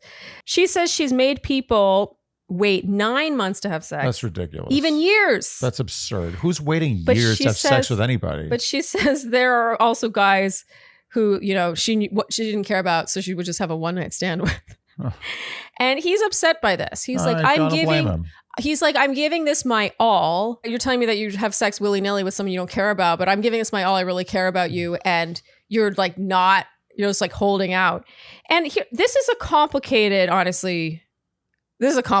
for me. Because I know where you stand on this. You think that she's holding out because she's just not that into him, but she's pretending it's because she wants to wait.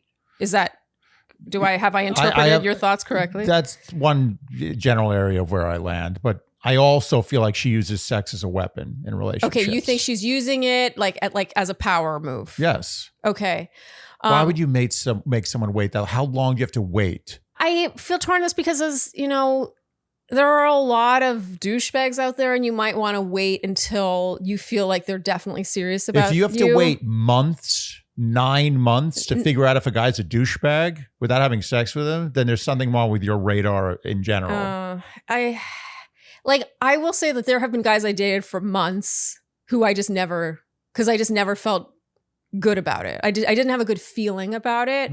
It's like a physical thing. I wasn't confident it was like going to be good. There's a number of reasons why a woman might want to wait. I don't want to make it sound like the guy has to jump through hoops and it's like this big test. But there is, I think, a period of proving yourself. I agree. And proving that you're trustworthy and not just in it for that. Yeah, but we're talking about marriage. Yeah. She's going to make him wait until they're married?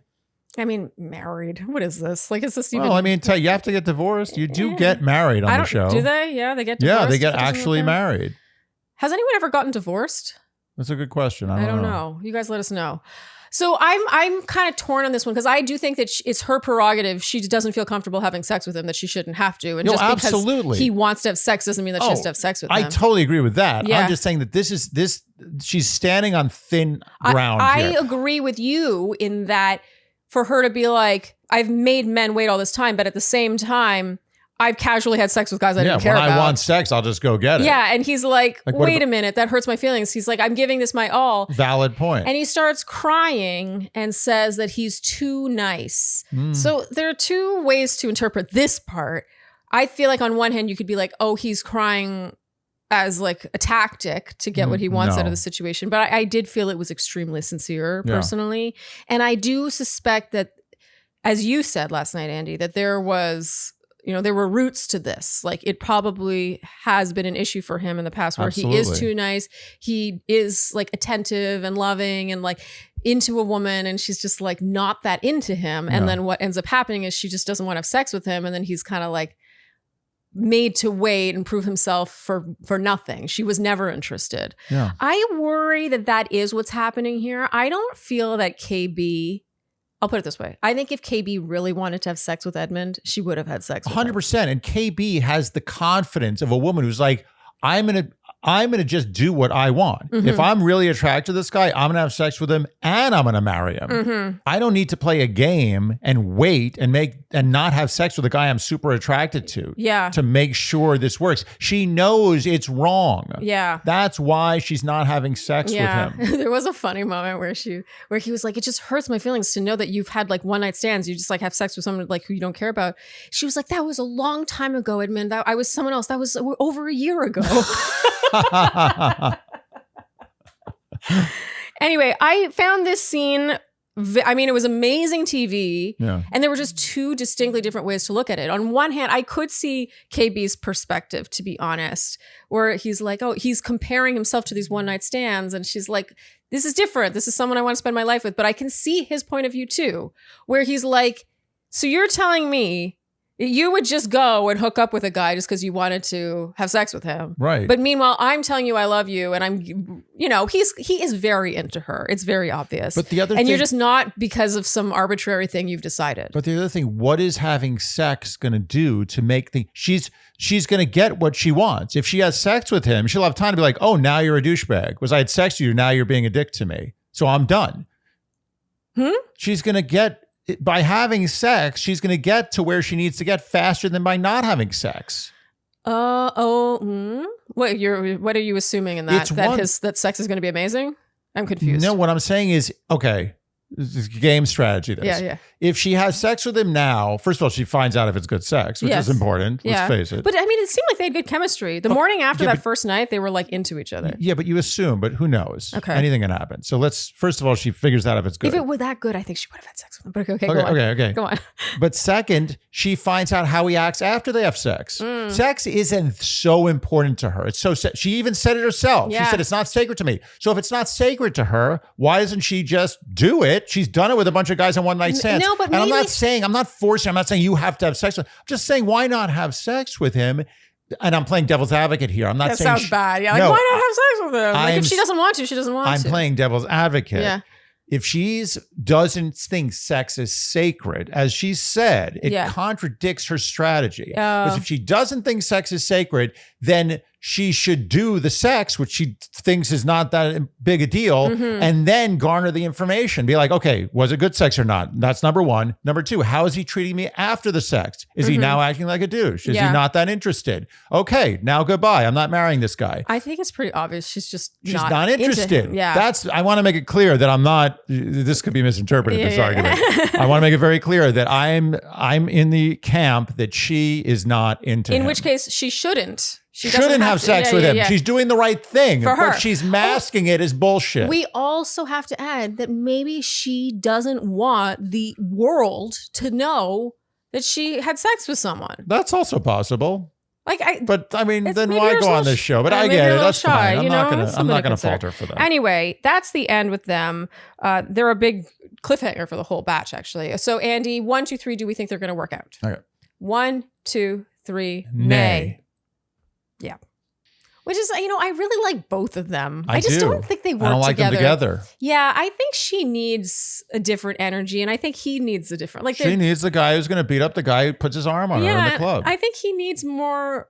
He might have been drawn to her nurturing maternalness, but I actually think that he should be with someone more childlike who He wants to should go like on the roller coaster with him. He kind of should thing. be with someone who appreciates exactly what Edmond has to offer. Absolutely. 100%. Absolutely. Okay, moving on now, finally, Andy, to Megan and Jordan, and also, if we're going to include the entire love square of Megan, I mean, Megan is very popular. Mike and Blake. So Megan, it says on the show she's 33, but on the website, 35. So She got old fast. maybe, The show aged her. let's say she turned 34 right after filming, and then it's been a year. Yeah, makes sense. She's an entrepreneur, and her theme song, by the way, is Rich Girl. Hall & Oates. No, the other one. Oh, what's the other one? I think it's Fergie. Oh, Is it Fergie? okay. Or is it Don't know. Gwen Stefani? Do not know. I should know this. Anyway, enter Blake, 34, accountant. They have some meaningful conversations, and he was her number one until he leaves. I'm not going to spend much time talking about them because he leaves. Yeah. But I actually liked them together. Yeah, me too. I actually would have liked to see her with Blake and Anna with Patrick, but I know. they didn't let work that out. happen. Okay, now Mike, 37, a real estate investor. They both do red light therapy, Andy. Ooh, We do red light therapy. we do. Yeah. I think it works, right? I mean, I do it Maybe. every single night. I don't know if it works. He buys a property a year. And she says he's the one who's got his shit together the most.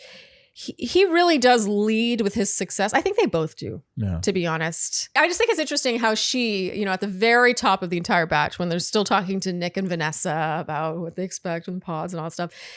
And she's like, I do very well for myself. And sometimes in dating, it's hard to know if a guy is just interested in my money. Yeah. So, suggesting I don't want to be seen for my money. But I think it's interesting that each guy that she's talking to quickly understands that she has means, which Yes. means that she is sharing in some way how successful she's been. Yes. Which is okay. I mean, That's sometimes fine. it's just you piece it together with just lifestyle. Sometimes you just want it to be known. You want it to make sure that someone is on the same page as you. Absolutely. And I mean, Mike and her, they have that in common. But I find the way Mike does it is a little, ugh.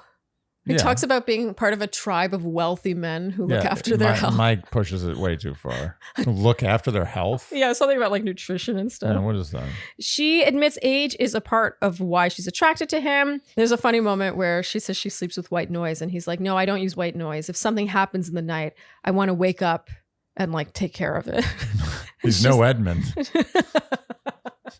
I actually kind of agree with him. Oh, I really? think sometimes when white noise is on, I fear not knowing something's going down. The person who says that doesn't have a hard time sleeping. So for me, like a creak in the floor. Okay, a creak in the floor suggests that someone's walking in your place.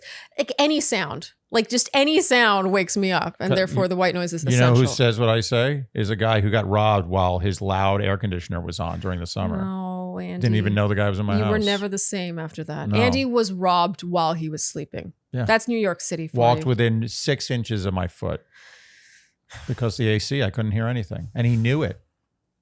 He robbed like 20 other people in the neighborhood. No. All loud ACs. One guy woke up, Oh, really? attacked him with his wife's breast milk pump. It was in the grand jury testimony. They caught him. So Mike talks about health and nutrition. It's huge. I didn't love this. He's like, yeah, there's a guy here whose son has diabetes. He's kind of insinuating that Jordan's son has diabetes because of his poor diet. Yes. Isn't that how it sounded? Yes.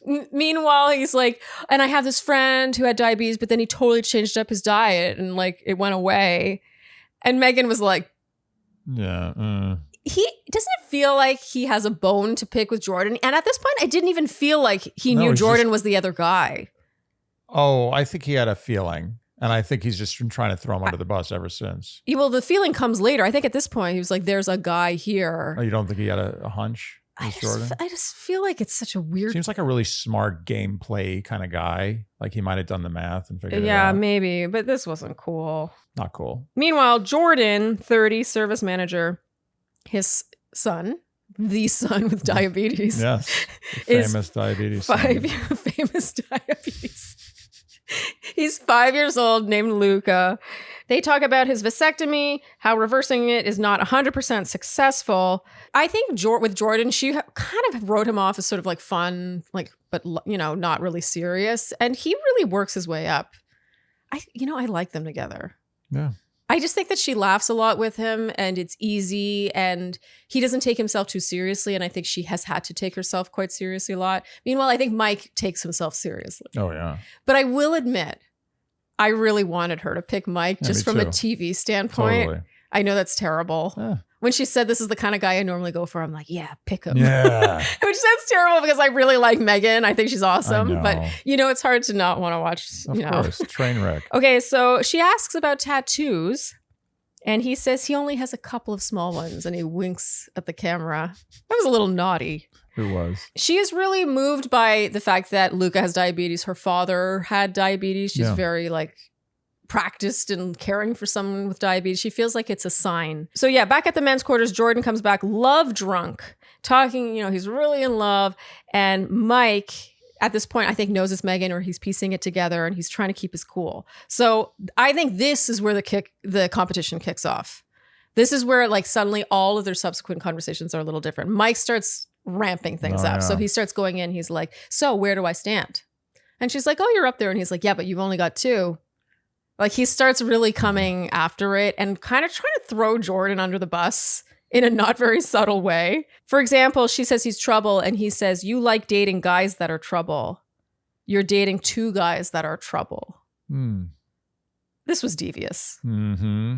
It was clever. It was clever. Let me tell you something. He did his absolute best. He put his best foot forward in trying to sing Jordan. Yeah, but he did everything but except the thing he needed to do, which was be truly vulnerable. I know, but I'm saying if he was not going to be vulnerable and try to sing Jordan, he did a very good job. Yeah, he was very good at trying to get his way while not being vulnerable. Yeah. But even when he would be like, I really, really like you, and then he'd be like, I don't want to feel like an idiot out here. He was guarded. Yeah, he kept talking about how he didn't want to look stupid. He was protecting his ego.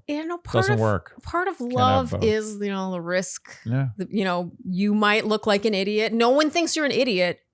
No one, in this case, if he fell for her and just said, I really, really love you, and she chose someone else, no one watching this show would be like, well, that guy was an idiot. If anything, they would love him more. He should have shown his soft side just a little bit. I also think that he tried to sell himself too much. Was it just me or did they diss Jordan for driving a Kia? Yeah, that wasn't very nice. I didn't like that. It wasn't great. And they agree, though, that money can help you be happy, but it doesn't bring you true happiness. She talks about having dated a guy who was close to a billionaire and how it was awful.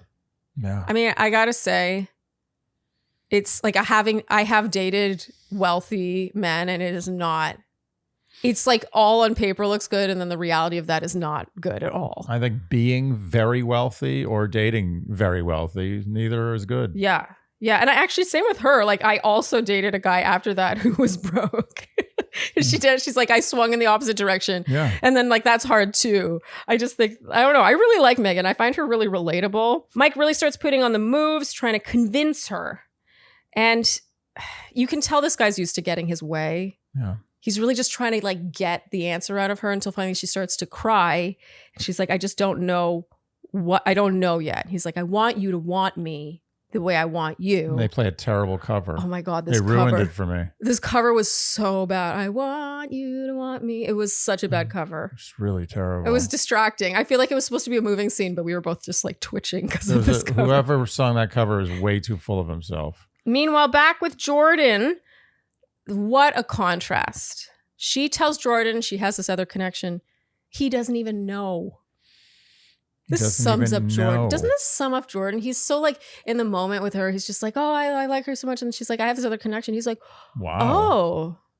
Oh, I never thought of that. I find Megan's whole journey in this batch to be so relatable. You go in being yeah, I want the smooth guy who's really successful and who has all these lines. And there's this kind of playful, edgy she was banter. Disarmed by the nice guy. Yeah, and it's not even that Jordan's just so squeaky clean nice. He's got an edge to him too, but there's something so pure about him. Yeah. And the opposite of Mike. Mike just feels so calculated. Jordan is the opposite of calculated. He's much more effusive. He just tells her that he likes her the best, and he wants what's best for her. He says, I'm just not trying to be a salesperson. And I think that this is a key difference between them. Mm-hmm. Mike was trying to sell himself and Jordan's just whatever will make you happy. No. No. Jordan. I mean, when you have the option between two people, you really notice that difference. Definitely. So now back with Mike, he has Same thing with salespeople. when you have two salespeople. With literal salespeople. When there's two of them. Yeah. Someone is like, well, can I help you with anything today? What about this? Look at this. This is nice. What do you think of this? Oh, we also have a sale over here. You're like, just please. No, it's just so true. Quiet confidence. Yeah. Someone's like, oh, can I help you today? Oh, yeah, go ahead. Enjoy yourself. Want some water? I'll be over there. So now Mike, I think, getting really nervous. He's like realizing it's getting down to the wire. He's like, oh, wait, I could actually lose her. He pulls out all his stops and writes her a romantic letter. No, Mike, too late. Too little, too late. I don't know if it was too late with Mike. It was more that even the letter, I didn't feel was specific enough to her. It was more like, I can't wait to like build this empire together, which I feel like was really leading his interest in her. He doesn't know how to do it. He doesn't know how to be soft. I think Mike is good at a lot of things, but I am sure it works with most women. In person, too. Yes. But she was looking for something else. Like she was trying to right this wrong that she's done for herself. And I actually really admired this about how she was like, I need to trust my intuition. Yeah. And while eventually he lets it go, he doesn't go down without a fight. No. He's like, you got to do what you got to do, regardless of logic. He's like, I don't want to sit here and tell you things like you're making a huge mistake, but you are. But ultimately, he's like, oh, but I want the best for you. He gets there. I think it's so telling when she says, she wasn't expecting an amicable ending. Maybe she misjudged him. She was feeling confident before, but less so now. And he says, oh, don't make me cry. And she says, cry. And he says, I can't. And then you see this one lone tear roll down his cheek. Oh, I want Mike to just soften up. Yeah. Hopefully this did something for that. He ends up wishing her the best, tells her to chase happiness. And now at the men's quarters, I think this is very big of him. He goes right up to Jordan and says no hard feelings. He wishes them the best. Yeah. I thought that was really nice. Okay, so Jordan proposes. Megan says yes. And in their big reveal, in her confessional, Megan says she loves how expressive he is with his feelings. She's usually with guys who are sort of secretive. And you can totally see how Mike is that guy. Oh, yeah. Mike is just holding it all close to the vest. And Jordan just doesn't care, and she loves that. I totally agree with her. I ship it. I really ship these two. I think it works in a sort of unexpected way. And she's really pleasantly surprised with his looks. And also likes tattoos. Yeah. Sneaky. Didn't it kind of seem like she wasn't going to like tattoos? Maybe she doesn't like tattoos on her, but she likes tattoos on other people. I think she was just so into his looks that she was like, okay, tattoos, sweet. Give it to me. Give me everything. But I think maybe, when she can't see him, that might have been a turnoff. Yeah. Because it might mean something else. But again, that worked in her favor. Yeah. He, in a way, he was right to lie about his tattoos. Totally. I have mixed feelings about the lying, but he also called her on playing by the rules. She asked an illegal question. Yeah. And he gave an illegal answer. Yeah. I do like that playfulness about him. Yeah. So overall, they both seem really into each other physically. I also like how she revealed she was like, I used to have really big implants, but now I got them removed. I'm all natural. And he's like, I love natural. Yeah. It's great. They'd have a good physical chemistry. I like it. And in his confessional, Jordan says he's going to put that vasectomy to good use. Okay, so now in Baja, we don't really see too much between them. But at that group party, of course, Nick spies Megan's Cartiers, plural. I just think it's funny. He's like, nice Cartiers. Megan reveals to the ladies at this group party that Jordan is the best sex she's ever had. And I was very proud of myself because I totally called it. You did? There came where I was like, because remember she was like, I'm getting BDE from you. Yeah. And he's like, oh no, it might be SDE. And I was like, no, it's not. Yeah, BDE says SDE. She had a good radar for it. And I was excited to be proven right here. Just saying. And then the next thing we see is Jordan being, again, irritatingly goofy with Joe. I think he was also high. Yeah. And finally, Megan's like, I'm annoyed, but we never really see where that goes. I don't think it really escalated into a fight or anything. I think Jordan brought the gummies. Yeah, Jordan could handle it. No, it's true. I think the person providing the gummies usually knows exactly how much they can handle. Yeah, and the guy who doesn't bring them is often the one wandering off into the forest. Being like, oh, where have you been? Well, you look nice. Where are you going? Oh, that was hilarious. So despite this, moment of tension where she was like, you're annoying me. I do like this about Megan. She's just like, ugh, you're annoying me. Yeah. She just says it. And he was being a little annoying. Yeah. It was being a little juvenile. Yeah. I don't know if it bothered me as much as it bothered them, but I do, if it's they're there with their man for the first time in a social setting, you'd be like, come on, keep it together. Do we think they're going to work out, Andy? Ooh. Money is going to play some kind of a role with these two. This is a tough one. We saw a bit in the preview. It's, he's like, this is too much house. It was a $2 million house. Let's be honest. $2 million is a lot of money. Like, he wouldn't be in the minority if he couldn't make that happen. Okay, so let's give a 1, 2, 3 go. Ooh, it's tough. Oh, man, this is a tough one. Okay. 1, 2, 3. Yay. Oh, yeah. Part of it is because I just feel like I need to believe in a couple. There's got to be one. But I also think they're both really mature and have done their homework. I really feel like she has done her dating homework. Yeah. She has dated a lot. She's like, these are the mistakes I've made. I'm correcting those mistakes. I'm following my intuition. You are these things.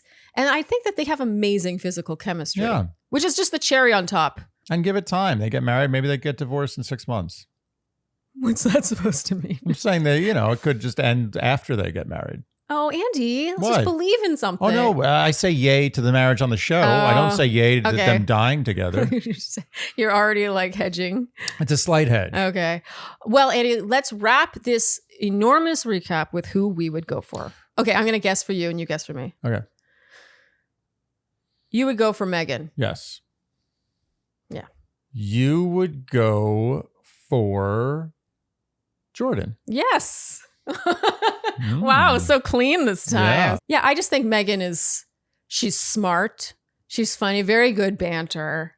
And she knows her value. I kind of love that she's unapologetically wealthy, to be honest. Yeah, I think she's not weird about it. Yeah. She's just forthright. Yeah, and I think it's refreshing to see a woman be like, I work really hard. I made a lot of money, and that's the way it is. Yeah, but she's also not hell-bent on marrying up or super focused on this power couple concept. She wants the opposite of what she's been going for. Yeah. And Jordan is kind of that. Yeah. Okay, Andy, that is a wrap for this huge recap.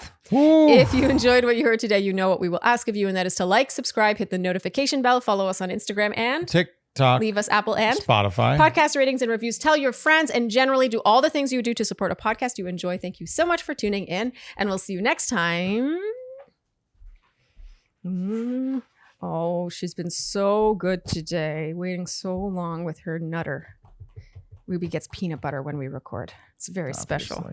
Oh, yes. Look at that. Look at that. Oh, she's like, now we get a big walk. Yes. Oh, yeah. Thank you so much for tuning in, and we'll see you next time on Dear Shandy. Bye-bye.